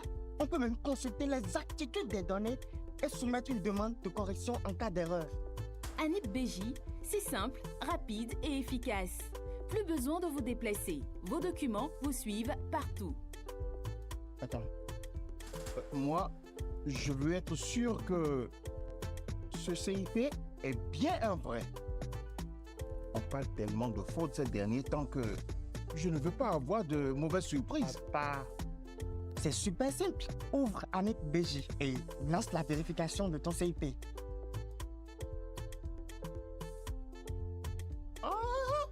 Ça fonctionne. Et ce document est bien authentique. Tu vois, papa, fini les doutes. Avec ANIP BJ, plus de risque de fraude. Vérifiez n'importe quel document en quelques secondes avec ANIP BJ. Ne prenez aucun risque. Ça, c'est une bonne chose. Demain, pas de stress, pas de course contre la montre. Merci, ANIP BJ. ANIP BJ, l'administration sans stress où que vous soyez. Téléchargez l'application et simplifiez vos démarches. Avant d'utiliser ANIP BJ, assurez-vous que votre numéro de téléphone est bien enregistré auprès de l'ANIP. Et pour ce faire, rendez-vous dans un centre ANIP où la mise à jour ne prend seulement que quelques minutes. Contactez-nous facilement par WhatsApp, email ou téléphone. Notre équipe est là pour vous accompagner avec une assistance en français et en 10 langues locales.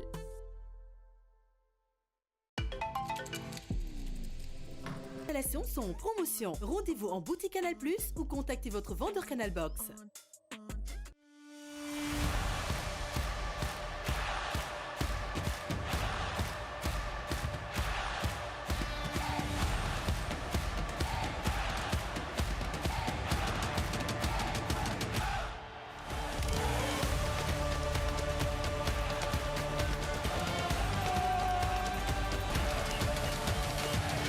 départs sont prêts. Nous aussi. Celtis, premier supporter du football béninois. Celtis, c'est 100% moi. Maux de tête, fatigue persistante, manque d'énergie. Et si votre corps vous envoyait des signaux d'alerte que vous ignorez, regardez bien votre urine. Si elle est foncée, votre corps est déjà en détresse. Vous êtes peut-être en train de l'empoisonner, sans même le savoir. Mais quelle peut être la cause de ces différents maux? Ne cherchez pas loin, vous ne buvez pas assez d'eau. Votre cerveau souffre, vos reins s'épuisent, votre cœur peine à suivre, juste parce que vous oubliez un geste simple. Boire de l'eau. Chaque jour, nous perdons de l'eau par la respiration, les urines, la transpiration et les selles. Chaque jour, nous devons remplacer les pertes d'eau pour le bon fonctionnement de l'organisme.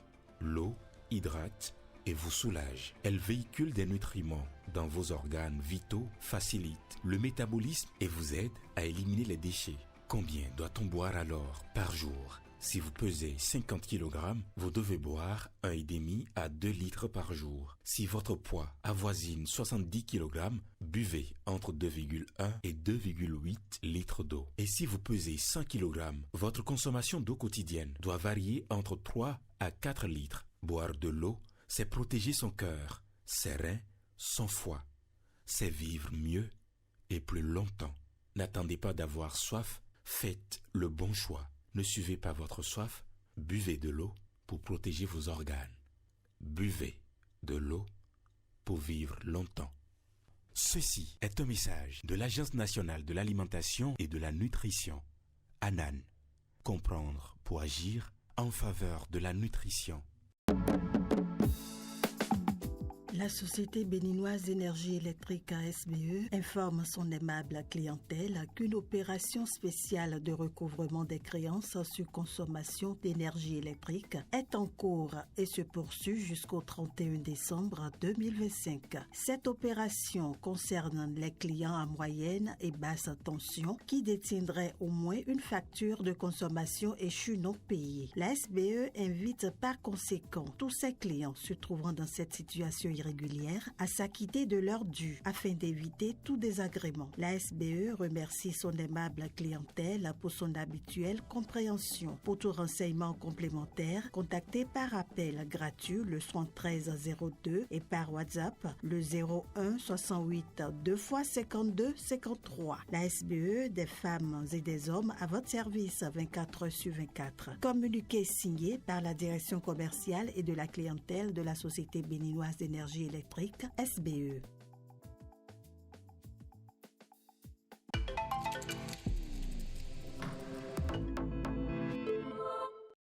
Quand les fêtes s'approchent, tout le monde se prépare, on pense aux victuailles, on fait des provisions, on fait des cadeaux, tout le monde fait son programme, mais s'il y a un programme qu'on ne fait pas, c'est comment est-ce que notre santé, à quel niveau il en est. Souvent on oublie et parfois au cours des fêtes, il y a des malaises. On va en parler avec Heureuse Danodé et son invité dans cette rubrique qui s'installe avec ce tapis.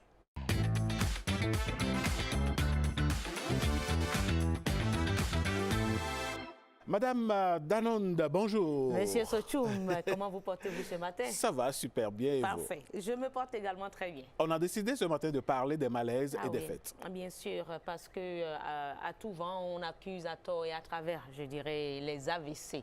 Quand on tombe, on dit les AVC. Tout n'est pas AVC. Et surtout en cette période de fête que nous sommes en train de traverser, il y a tellement de situations malheureuses, entre autres des gens qui tombent en syncope, des malaises tous azimuts, surtout le 31, ou même, je crois, à la veille des deux fêtes de fin d'année, même le 24. La joie à son paroxysme, tout le monde festoie, et puis bon, après, peut-être quelqu'un est pris de malaise, il faut des gestes qui sauvent. Ça ne prévient pas. Vous le voyez en mouvement et tout avec vous, et puis il s'écroule devant vous. Donc, on a décidé d'aborder le sujet parce que c'est la période. Il faut éduquer en quelque sorte les citoyens sur les premiers gestes qu'ils doivent poser face à une telle situation, des gestes qui pourraient sauver ou aider les médecins dès que le patient est conduit à l'hôpital. pour les aider à le récupérer, à le sauver. Eh bien, c'est une belle occasion que vous nous offrez là et que vous offrez aux téléspectateurs, parce que moi, j'ai déjà assisté à un phénomène comme ça, où lors d'une réjouissance, les dames étaient en cuisine, en train de préparer, il y avait l'ambiance et tout. Et tout d'un coup, l'une d'elles s'est écroulée comme ça. Et il a fallu donc la prendre rapidement, verser de l'eau sur elle et tout. Malheureusement, il y a de ces gestes-là que nous faisons encore qui, au lieu d'aider la situation, aggravent la situation. Donc, il faut franchement qu'on ait l'information. On dit qu'il y a l'information a le pouvoir. Tout à fait. Donc, du coup, il nous faut avoir l'information, il nous faut sensibiliser. Et aujourd'hui, nous allons parler de ces malaises-là. Mais demain, si tout va bien, on va également avoir un secouriste, ceux de la Croix-Rouge, voilà, Croix et Croissant-Rouge, pour également nous parler des premiers secours sur les voies publiques face à des accidents de voies publiques. Donc, on va aborder tout ça. Mais avant, parlons des malaises, entre autres malaises vagal.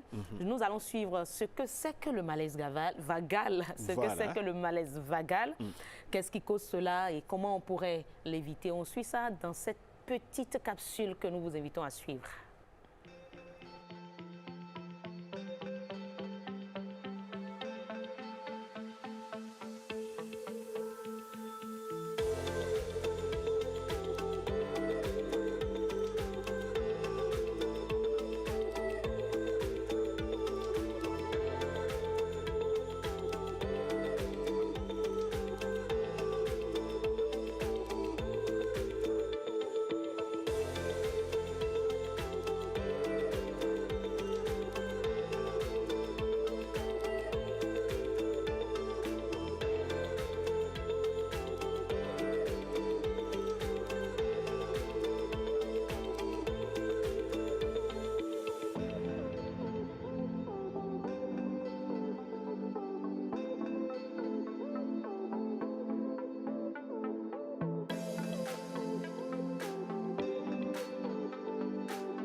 Le malaise vagal, voilà un peu quelques informations. Ce qu'on peut retenir de ça, on a proposé cela parce que ça fait partie de ces malaises-là, en quelque sorte sans danger.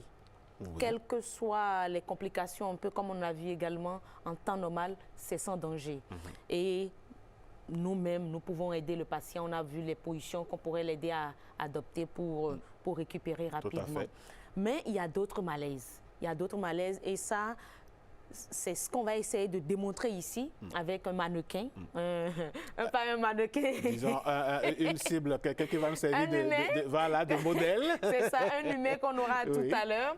Et le professeur, on va recevoir le professeur Eugène Zoumenou, voilà, le professeur en anesthésie, réanimation, pour nous montrer un peu comment on peut faire ces genres de malaise et on peut sauver la personne qui s'écroule devant nous, qui tombe en syncope et puis on pourra l'aider à récupérer. Mais comme on le dit, on a commencé par le dire au début, tout, est-ce que je vais appeler ça tout malaise? Toute personne qui tombe, qui fait un malaise, malaise ne fait pas l'AVC. L'AVC. Et là, parce que des fois, on dit qu'il faut mettre du sucre dans la bouche. Parfois, c'est encore un risque. Tout à l'heure, dans l'élément que vous avez diffusé, là, on a vu un peu que les émotions fortes pourraient être à la base d'un malaise vagal. Les émotions fortes, il y a la chaleur. On a le professeur qui fait son entrée. Qui fait son entrée, professeur. Merci beaucoup à vous d'être là. On a commencé par parler du malaise vagal. On s'est transformé en professeur de réanimation. Mais on vous souhaite la bienvenue déjà, professeur. Bonjour. Merci d'être là, professeur. Merci, bonjour à vous. Il faut dire qu'il a quitté Porto Novo tôt ce matin pour être avec nous. L'âge avance, mais le tonus y est toujours. On est encore jeune. Non, mais heureuse, vous ne pouvez pas dire ça. Je vois devant moi un jeune de 18 ans, bien en forme. Très frais, en tout cas. Alors, professeur, merci beaucoup d'être là. On a montré juste avant votre installation une capsule sur le malaise vagal qui nous démontre un peu le malaise vagal, mais ce n'est pas ça seulement le type, ce n'est pas le type de malaise le seul que nous avons, il y en a tellement. Ah, vous avez déjà montré Oui, on a montré ce que c'est que le malaise vagal. En dehors du malaise vagal, quel autre malaise pourrait-on avoir? Alors, on va recommencer au début. Parfait. Ce qui se passe, c'est que vous êtes ensemble avec des gens, quelqu'un qui est bien portant, c'est ce qui nous intéresse, on ne parle pas de quelqu'un qui était déjà malade, quelqu'un qui est bien portant et qui tombe brutalement. Vous êtes témoin. Qu'est-ce qu'il a? Vous avez 2 questions à vous poser pour savoir si c'est un malaise vagal ou c'est quelque chose de plus grave. 2 questions. Vous allez vers lui, vous devez chercher à savoir est-ce qu'il respire, est-ce qu'il réagit. C'est les 2 questions. Est-ce qu'il respire, est-ce qu'il réagit. S'il respire et qu'il réagit, c'est qu'il a eu une syncope. Il a eu un bref moment de perte de conscience et il s'est réveillé. Le fait de se retrouver couché lui a permis de se réveiller. On va expliquer pourquoi tout à l'heure. Donc ça peut être un malaise vagal. C'est une syncope. D'accord. Le deuxième cas, vous allez vers lui, il ne réagit pas, il ne respire pas. Là, c'est un arrêt cardiaque. D'accord. Il ne réagit pas. On le pince, il ne répond plus. On le pince, il ne réagit pas à la douleur. Vous regardez, vous cherchez à voir est-ce qu'il respire. Il ne respire pas. Manifestement, il est en arrêt cardiaque. Et là c'est plus grave. C'est plus grave parce que dans les 5 minutes, si on n'a pas commencé les manœuvres de réanimation pour permettre au cerveau de recommencer à avoir du sang, le cerveau meurt. Dans les 5 minutes. Dans les 5 minutes. Même si on arrive à faire de la réanimation après, on va peut-être récupérer le cœur, mais le cerveau ne reviendra plus. Et dans ce cas, qu'est-ce qui va se passer si le cerveau ne revient pas, professeur? Non, il va rester grabataire, il reste dépendant toute sa vie. Tout le reste de sa vie. Juste parce qu'en 5 minutes, on n'a pas pu faire quelque chose. En 5 minutes, vous n'avez pas pu faire quelque chose. Le cœur qui s'est arrêté, il n'y a plus de sang dans les organes, dont le cerveau. En 5 minutes, le cerveau, d'autres organes vont mettre un peu plus de temps avant de mourir. Mais le cerveau, lui, dans les 5 minutes, il meurt. C'est pour ça qu'il faut aller vite. Maintenant, pourquoi, je vais dire, en ces périodes de fête, ces malaises-là augmentent? En fait, ce n'est pas à cause de la période des fêtes que les malaises augmentent. À cause de la période des fêtes, il y a des essais qui vont faire que certains vont venir s'ajouter à des malaises qu'on observe déjà tous les jours. Il faut savoir que vous assistez à des morts subites. Oui. Il y a des morts subites. Il y a des gens qui disent il était très bien et puis il est tombé. Le temps qu'on l'amène à l'hôpital, il est décédé. On va dire c'est une mort subite. Mais en fait, tout a commencé depuis le moment où on a dit il est tombé. Tout à l'heure, j'ai dit il est tombé. On est allé regarder. C'est peut-être un malaise vagal. Donc, on a vu qu'il respirait. Il réagissait. Lui, on peut l'aider à se relever, mais ça ne veut pas dire qu'il est sauvé. Il a peut-être un problème cardiaque. Il faut toujours aller voir un médecin après. Mais ça peut être plus grave. Il ne réagit pas, mais il respire. Il ne réagit pas, mais il respire. Là, il y a beaucoup d'autres possibilités. C'est un coma. Peut-être qu'il est en hypoglycémie. Quelqu'un qui a pris beaucoup d'alcool en période des fêtes peut faire une hypoglycémie. C'est peut-être un diabétique qui a pris ses médicaments, mais qui a fait des essais éventuellement d'alcool. Il va faire une hypoglycémie. Et il y a d'autres causes de donc, si je retiens bien, l'excès d'alcool peut être la cause. L'excès d'alcool peut être la cause. L'excès d'alcool peut être la cause, notamment en donnant une hypoglycémie, mais en faisant en sorte aussi que peut-être que la tension a chuté, il a pris de l'alcool, il n'a pas bu suffisamment d'eau. Vous savez que l'alcool déshydrate aussi. Bien sûr, bien sûr. L'alcool déshydrate, il n'a pas pris suffisamment d'eau, il peut faire aussi... Mais, professeur, quelle est la place des émotions fortes, des sensations fortes dans la survenue de ces crises? Oui, les sensations fortes aussi peuvent être à l'origine d'un réflexe vagal. Mais comment on peut expliquer la chose? Mais il n'y a pas que ça. Vous voyez, quand vous avez une sensation forte, votre cœur bat plus vite. Votre cœur bat plus vite. Et en fonction de son état antérieur, il va supporter ce surcroît de travail que vous lui demandez. Quand le cœur bat plus vite, il a besoin de plus d'oxygène. Et si le cœur lui-même n'était pas en mesure de faire ce surcroît de travail pour apporter plus d'oxygène, il peut effectivement... Un cœur qui n'était pas bien portant. Un cœur qui n'était pas bien portant. Il faut savoir aussi qu'il y a beaucoup de choses, hein, vous savez, parfois certaines personnes, quand ils se lèvent brutalement, quand vous levez d'un coup, la tension chute. Parce que quand vous passez d'une position à l'autre, il faut le temps pour l'organisme de se réorganiser, pour s'adapter à la nouvelle situation. Vous savez à quoi moi je pense dès que vous le dites? Ceux-là qui sont surpris par le temps et puis sursautent du lit. Il est en retard et puis il se rend compte qu'il faut qu'il fasse vite. Quand on est jeune et en forme, l'organisme arrive à réagir vite. Mais plus on prend de l'âge, ça devient dangereux. Parce que quand vous passez de la position couchée à la position assise déjà, il faut prendre le temps pour que l'organisme se réadapte. Et quand vous passez de la position assise à la position debout, il faut encore un temps pour que l'organisme se réadapte. Quand vous prenez de l'âge, que vous sautez du lit, vous n'avez pas laissé le temps à l'organisme, notamment au système cardio-circulatoire, de se réorganiser. Et là, le cœur n'envoie plus suffisamment de sang au niveau du cerveau. La plupart des chutes, c'est ça, c'est que le cerveau n'a pas eu suffisamment de sang pendant un temps et vous tombez. Si c'est juste le malaise vagal, quand vous tombez, c'est comme si vous retrouvez maintenant, le cerveau et le cœur se retrouvent au même étage, au même niveau. Donc, même si le cœur n'est pas fort, cette petite force suffit pour donner du sang au cerveau, parce que c'est sur le même étage. Mais si vous êtes debout, c'est comme si vous avez une pompe qui doit envoyer de l'eau jusqu'aux étages supérieurs. Mais cette pompe n'a pas suffisamment de force pour envoyer de l'eau au 5e, 6e étage.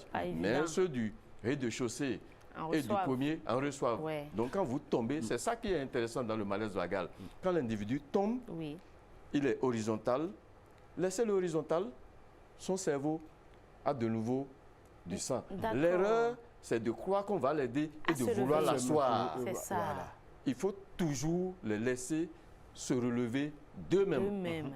Dans le cas où il réagit et que le cœur bat.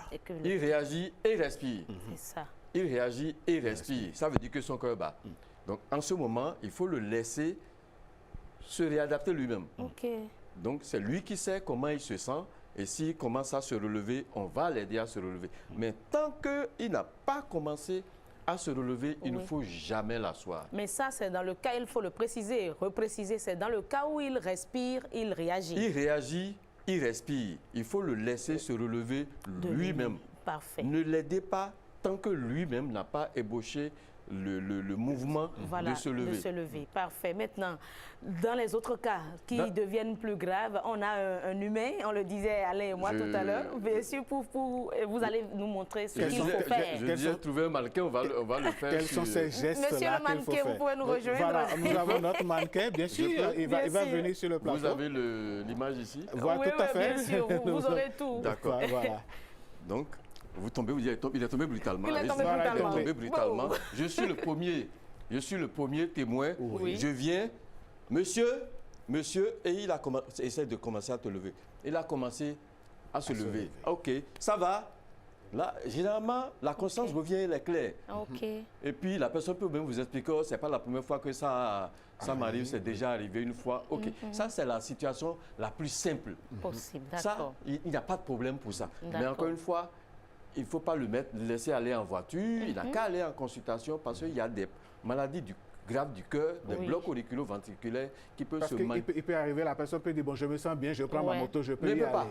Pas forcément. D'accord. Parce que surtout si c'est quelqu'un d'âgé, il y a des blocs auriculo-ventriculaires. Le cœur bat lentement. Mais c'est parce qu'il a couché qu'il s'est retrouvé. Quand il va se remettre assis ou debout, il va refaire le malaise. Donc lui, il faut l'aider à aller en consultation. Maintenant, je viens, monsieur, il ne réagit pas. Je le tape, il ne réagit pas. Je le pince même, il ne réagit pas. Je regarde, j'ai la main au niveau du nez, j'ai mon œil, j'ai mon regard sur son thorax, j'ai ma main sur son thorax. Donc j'ai 3 moyens. Soit le thorax bouge et je le sens avec ma main, soit le thorax bouge et je vois avec mes yeux, soit il y a le souffle. Donc je suis là, ça fait 10 secondes que je fais ça. 1, 2, 3, 4, 5, 6, 7, 8, 9, 10. Je suis allé plus vite que la seconde. 10 secondes, il ne réagit pas, il ne réagit pas.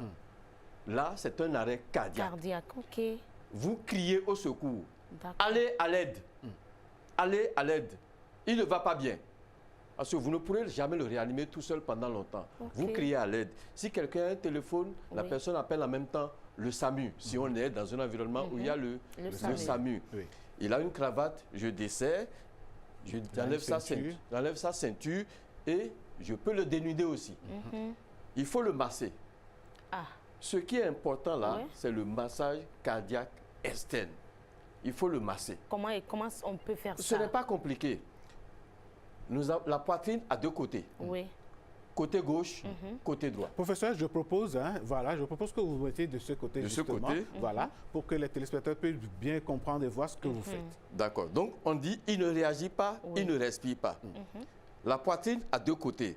Voilà le côté droit de la poitrine, voilà le côté gauche de la poitrine. Moi, je me mets simplement au milieu. Quand c'est un homme, c'est plus facile. J'ai le sein droit, j'ai le sein droit, j'ai le sein gauche. On ne va pas faire de l'anatomie. Je me mets juste entre les deux, entre les deux seins. Entre les deux seins. Entre les deux seins. Et je dois le masser avec la partie la plus charnue de ma main. Ce n'est pas avec les doigts. Donc, vous pouvez remontrer cette partie-là. La base de la main. La partie charnue de la main. Oui. La base de la main. On appelle ça le talon de la main. Donc, c'est cette partie qui masse, la partie charnue de la main. Donc, pour que les doigts ne massent pas, je vais crocheter pour empêcher les doigts de masser. Donc, c'est vraiment la partie charnue, vous voyez là, qui va masser. Donc, je mets la partie charnue entre les 2 seins. Un homme, c'est plus facile. Je suis entre les 2 seins. Vous voyez, vu comment mes coudes sont tendus. Je ne suis pas comme ça. Vos bras sont bien droits. Bien droits. Et je baisse mon dos en appuyant sur sa poitrine. En appuyant sur la poitrine avec le talon de la main.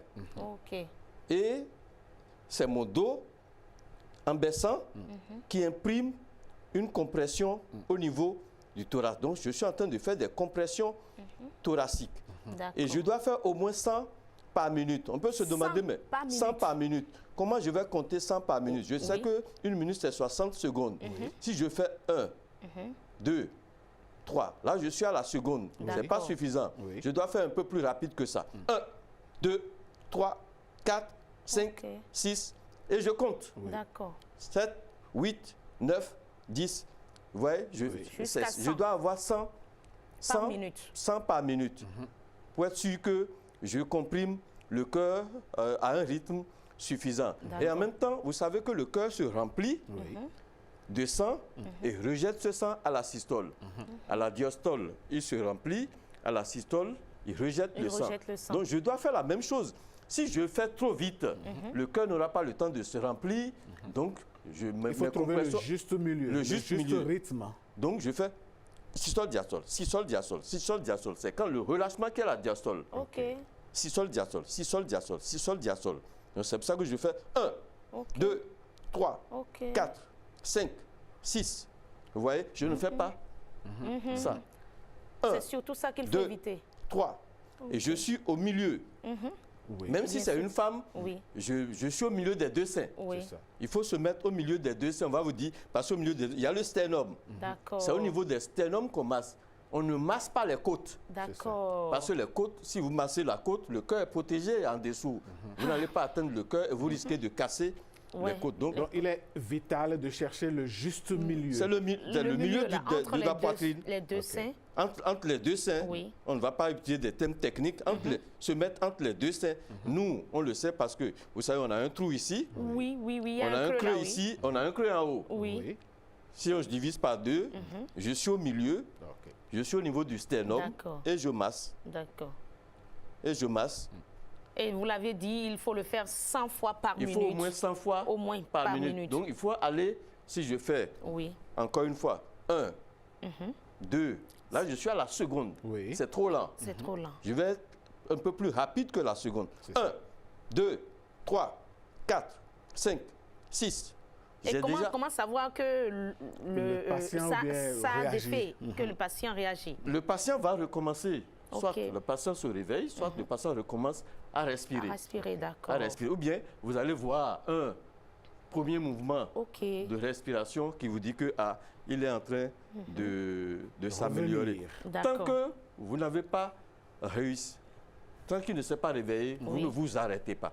D'accord. Parce qu'il faut des secours pour venir le chercher. Est-ce à dire, professeur, qu'il faut continuer autant de fois jusqu'à l'arrivée des secours? Justement, c'est pour ça qu'il faut être nombreux. Parce que vous allez être fatigué, vous qui êtes vous qui avez commencé. C'est le but d'avoir appelé au secours. D'avoir appelé au secours pour que d'autres viennent, pour qu'on se remplace. Ça veut dire qu'il faut qu'on soit nombreux à savoir faire ça. Mais il y a une dernière situation. Il ne réagit pas, mais il respire. Oh oui. Il ne réagit pas, il respire. Comment j'assure sa survie jusqu'à ce que les secours arrivent? C'est là où il faut le mettre de côté. Ah, d'accord. Mais le mettre de côté, c'est pas ce qu'on voit, on vient... Non, ne bougez pas. On voit que des gens, ils viennent et puis ils le retournent de côté. Non, ce n'est pas comme ça. Pour le mettre de côté... C'est quel que soit le côté déjà? Quel que soit le côté. D'accord. Il n'y a que les femmes enceintes qu'on met sur le côté gauche. D'accord. Mais sinon, quel que soit le côté, c'est un geste caractéristique. C'est pas improvisé. Vous avez vu, j'ai mis le bras en perpendiculaire par rapport au thorax, par rapport au thorax, et l'avant-bras perpendiculaire par rapport au bras. De mon côté, du côté où je suis. L'autre côté, j'empaume et je lui mets le paume de la main sous la joue. Et je reste là. Et ne m'aidez pas. Hein. Donc, et puis je prends le genou plié que je retourne vers moi. D'accord. Ça, il faut avoir une force pour, hein? Non, ça se fait facilement. D'accord. Et là, il est dans la bonne position. Parce qu'il est inconscient, il ne réagit pas, mais il respire encore. Si on ne l'aide pas, bientôt, la langue va chuter au fond de la gorge et il ne pourra plus respirer correctement. Il va s'étouffer. Il va s'étouffer. Il peut vomir et s'il vomit, il va vomir directement dans ses poumons s'il reste sur le dos.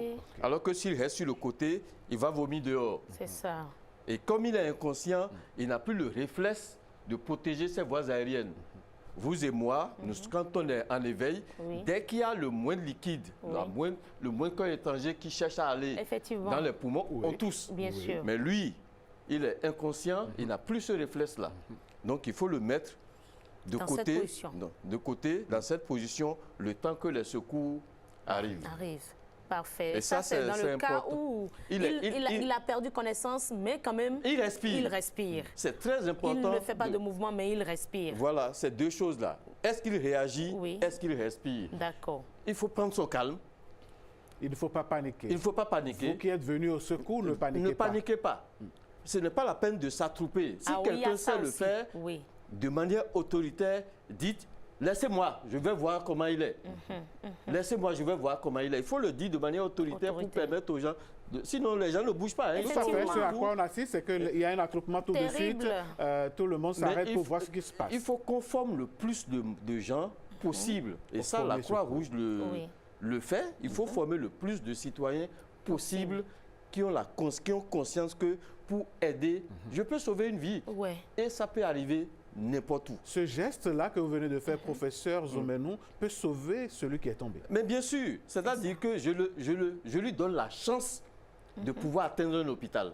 D'accord. Mais si ce qu'on entend souvent, on est en train de faire la fête et il est tombé, qu'est-ce que vous avez fait? On l'a mis dans une voiture, on court vers les urgences. Non, il va mourir avant d'arriver aux urgences. C'est pas vrai.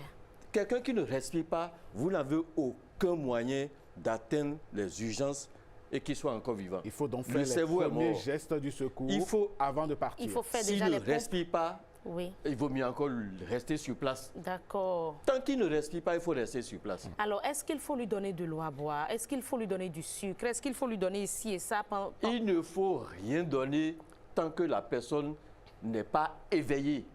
D'accord. Il n'y a que celui qui est éveillé qui peut prendre quelque chose. Donc, encore une fois, c'est le premier cas. Il réagit et il respire. Il réagit et il respire. Il faut qu'il vous dise « oui, je veux ». Tu veux prendre de l'eau? Oui, je veux. Tu veux prendre du sucre? Oui, je veux. Et quand il dit oui, on peut. On peut. D'accord. Il est conscient. On assiste aussi, professeur Zoumeno, à un autre phénomène. On va chercher des bassines d'eau qu'on verse sur la personne. Ça ne sert à rien. Vraiment. Ça ne sert à rien. L'eau n'est utile que chez quelqu'un qui est brûlé. Ok. Quelqu'un qui est brûlé, on peut lui jeter de l'eau dessus. Mais dans tous les autres cas, il n'y a pas. On ne peut pas faire ça. Mais il y a également les autres cas. Étouffement suite à l'alcool ou suite à un repas. Il tombe dans un combat éthylique. Fausse route. Fausse route. Vous êtes, pour la fausse route, il y a une situation caractéristique. Vous êtes en train de... Est-ce qu'on est dans la bonne position? Bien sûr, on est dans la Vous êtes en train de manger, vous êtes à table et quelqu'un a une fausse route. Tant que la personne parle et tousse, c'est bon. D'accord. Elle va finir par éjecter le corps étranger. Mais quelqu'un qui... La voix ne sort plus. Vous êtes en train de manger, quelqu'un essaie de vous parler, la voix ne sort plus. Du mal à respirer, ça veut dire qu'il étouffe. En ce moment, il est costaud. Vous allez toujours vous tourner.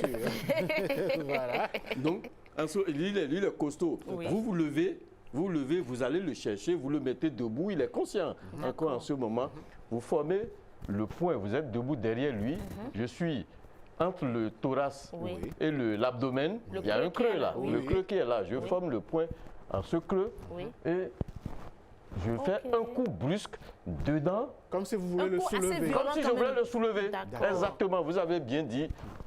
Ok.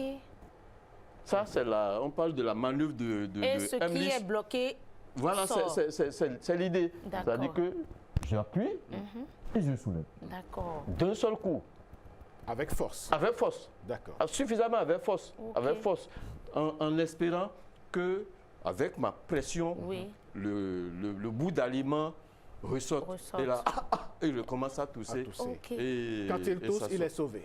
Tant qu'il tousse, la toux, c'est un réflexe de sécurité. Alors, professeur, s'il s'agit d'un enfant, d'un nourrisson, d'un être plus jeune... Là, c'est plus difficile. Bon, lui, il est costaud. C'est notre grand gars par ici. Non, si c'est un enfant, beaucoup. Vous vous asseyez sur une chaise, vous mettez l'enfant sur votre genou, la tête qui est pendante, donc les membres pelviens, la cuisse est vers vous, la cuisse est vers vous, la tête est vers l'extérieur. Et vous tapotez son dos. D'accord. Vous tapotez son dos. Ok, donc le bébé est posé sur le ventre. Le bébé est posé sur le ventre. D'accord. Le bébé est posé sur le ventre. La tête à ce qui est dans le vide. Oui, au niveau des genoux. La tête est au niveau des genoux, les cuisses sont au niveau de vos cuisses. Ok. Et puis vous tapotez sur son dos.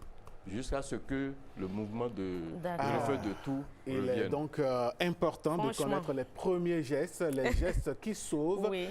Malaise et arrêt cardiaque. Est-ce qu'il respire? Est-ce qu'il réagit? Il faut toujours se poser cette question. Oui, pour pouvoir avoir les trois situations. Il réagit et il respire. On le laisse se relever. On le laisse se relever, on l'aide à se relever. C'est lui qui cherche à se relever. Il est dans un malaise vagal. Oui. C'est normal. Ou bien, il ne réagit pas, mais il continue de respirer. Il faut le mettre en position latérale de sécurité. D'accord. En position latérale de sécurité jusqu'à ce que les secours arrivent. Donc, il ne réagit pas, mais il respire. C'est là il faut le tourner. Il faut le mettre en position latérale de sécurité. Que vous avez montré tout à l'heure. Mais il ne réagit pas et il ne respire pas. C'est un arrêt cardiaque. D'accord. Et là, il faut commencer par faire les pompes. Il faut crier au secours et commencer à faire le massage cardiaque externe. Professeur Zoumeno, ce n'est donc pas la peine de dire que parce que nous sommes en train de faire la fête, les sorciers ne sont pas contents et commencez pas à crier, commencez pas à prier pour laisser le gars par terre là. Il faut apprendre les gestes qui sauvent. Les sorciers, c'est juste une cause. Les sorciers, c'est une cause. Si c'est les sorciers qui sont à l'origine du malaise, ça n'empêche pas qu'on puisse sauver celui qui a le malaise. Nous, on ne traite pas, je ne traite pas la cause. Voilà. Ah non, mais franchement, merci beaucoup, professeur, pour toutes ces informations. Je crois qu'on a quand même retenu beaucoup d'informations aujourd'hui. Et je peux dire, hein, en quelque sorte, on peut dire avec fierté qu'on a aidé des citoyens aujourd'hui à sauver des...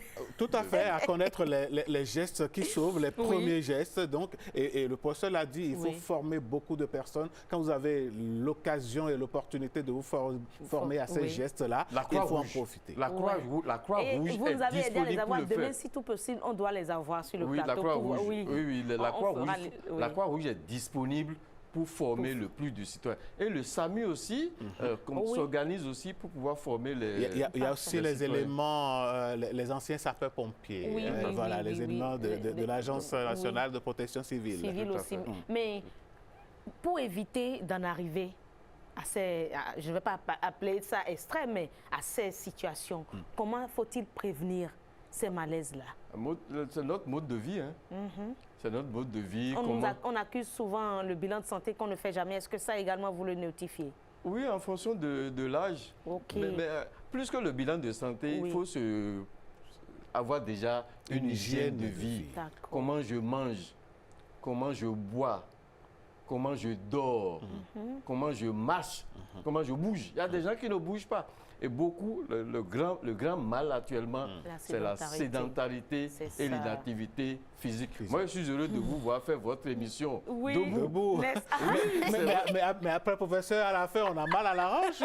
Au bout de 2 heures, c'est compliqué. Il faut dire que c'est une lutte, même on est dedans. Oui, mais c'est quand même intéressant. Sanitairement, c'est bon. Pour vous, si on vous avait mis dans une émission où pendant 2 heures, 3 heures, vous êtes assis, c'est plus dangereux. C'est ça. C'est beaucoup plus dangereux parce que on dit aujourd'hui, la chaise tue. Oui. Elle ne repose pas. Et d'où la nécessité de se lever de temps en temps, de marcher. Toutes les 45 minutes à 1 heure, il faut se lever. Il ne faut jamais s'asseoir plus d'1 heure. D'accord. Beaucoup de gens ne le savent pas. Il ne faut pas s'asseoir plus d'1 heure. Mais on fait des longs voyages, quitter Cotonou pour Parakou, ce n'est pas en 1 heure de temps. Non, ça c'est des situations quand même qui n'arrivent pas tous les jours. Et même quand ça vous arrive, sachez vous arrêter et marcher. Professeur, vous avez parlé de l'hygiène de vie. Je voudrais, avec votre permission, Madame Ladanon, qu'on revienne là-dessus un tout petit peu. C'est vrai que dans notre culture, il y a de ces assertions qui disent il faut manger la vie, il faut vivre, c'est ce que tu manges qui est pour toi. On se fonde sur ces assertions-là et puis on ne contrôle pas réellement ce que nous mangeons, ce que nous buvons. Vous savez pourquoi? Si vous êtes, vous savez, aujourd'hui, l'espérance de vie au Bénin, c'est 62 ans. C'est 60-62 ans. Mais il y a quelques années, on n'était pas à 62 ans, on était autour entre 40 et 50 ans. Donc, si je dois mourir à 50 ans, pourquoi voulez-vous que je prenne des dispositions pour... Mais quand je suis dans un pays où je sais qu'on vit 80 ans, 90 ans, je fais attention. Je fais attention parce qu'il y a l'espérance de vie et il y a l'espérance de vie en bonne santé. Et pour avoir une espérance de vie en bonne santé, il faut prendre soin de soi. Et je disais tout à l'heure, il y a plusieurs piliers, donc 5 principaux. Comment je mange? Qu'est-ce que je mets dans mon assiette? Qu'est-ce que je bois? Dès qu'on se réveille le matin, il faut commencer à boire le premier verre d'eau. Qu'est-ce que je bois? Comment je pense? Le stress. Comment je gère? Toute cette semaine, les invités nous ont parlé que du stress. Comment je gère le stress? Ça tue. Comment je gère le stress? Comment je dors? Est-ce que je dors suffisamment? Tout ça. Et puis après, le dernier, mais pas des moindres, comment je bouge? Moi, ce qui m'intéresse le plus là, c'est comment je bouge. C'est ça. Sédentarité et l'inactivité physique. On quitte la maison, on prend sa voiture, on vient s'asseoir au bureau ou bien même au marché, on est devant son étalage du matin jusqu'au soir. Je suis sûr que dans le mois de décembre, vous avez déjà entendu parler d'AVC chez quelqu'un. AVC, embolie pulmonaire, infarctus du myocarde, c'est la chaise. Eh bien, Madame Danon, je crois que tout le reste de l'émission ne suffirait pas pour finir. C'est pour ça que nous sommes là pour éduquer les citoyens à comprendre que leur santé, c'est important et il faut agir. On a eu les premiers gestes qui sauvent aujourd'hui face à un malaise. Je crois que chacun n'a qu'à peut-être reprendre cette vidéo-là qui serait certainement en ligne et s'appliquer. Tout à fait. Voilà. Vous avez une belle capsule que je vous suivez, n'est-ce pas? Merci beaucoup, professeur. Merci, eh bien, professeur. voilà, on va donc remercier le professeur Eugène Zoumenou qui nous a fait l'honneur et le plaisir de nous rappeler ces gestes et de nous les montrer pour certains, pour la première fois, des gestes qui sauvent. Merci beaucoup, la Danonde. Mesdames, Messieurs, on va fermer la page santé pour retrouver une autre rubrique de cette émission. Et ça va être Marcel Arrossi qui va nous présenter la revue de presse. Merci.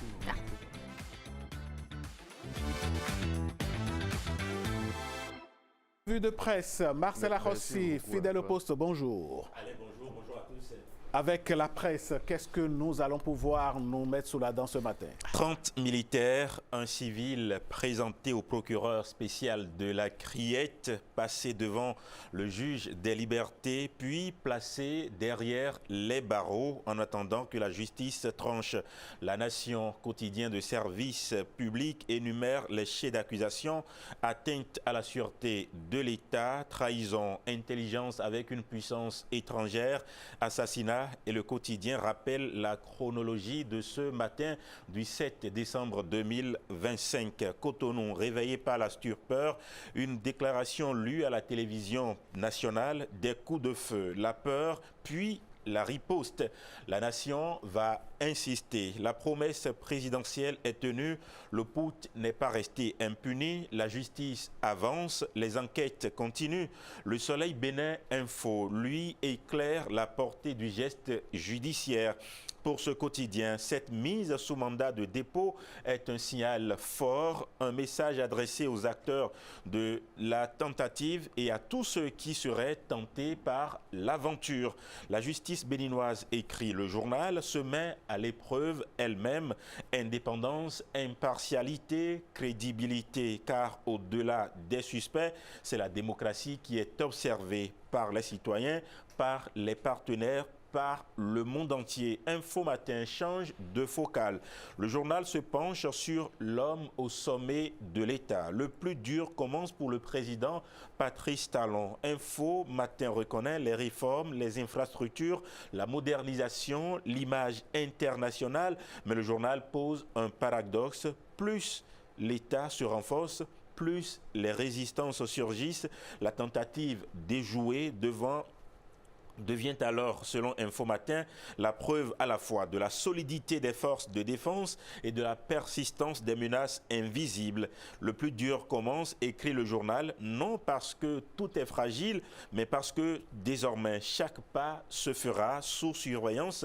Matin Libre, enfin, prend de la hauteur, convoque l'histoire et interroge le legs. Le quotidien remonte le fil. Le Bénin, quartier latin de l'Afrique, les années de coup d'État, la conférence nationale, la jurisprudence démocratique, le verrou des 2 mandats, puis vient le choc récent des militaires qui tentent de briser ce que d'autres militaires hier avaient aidé à fonder.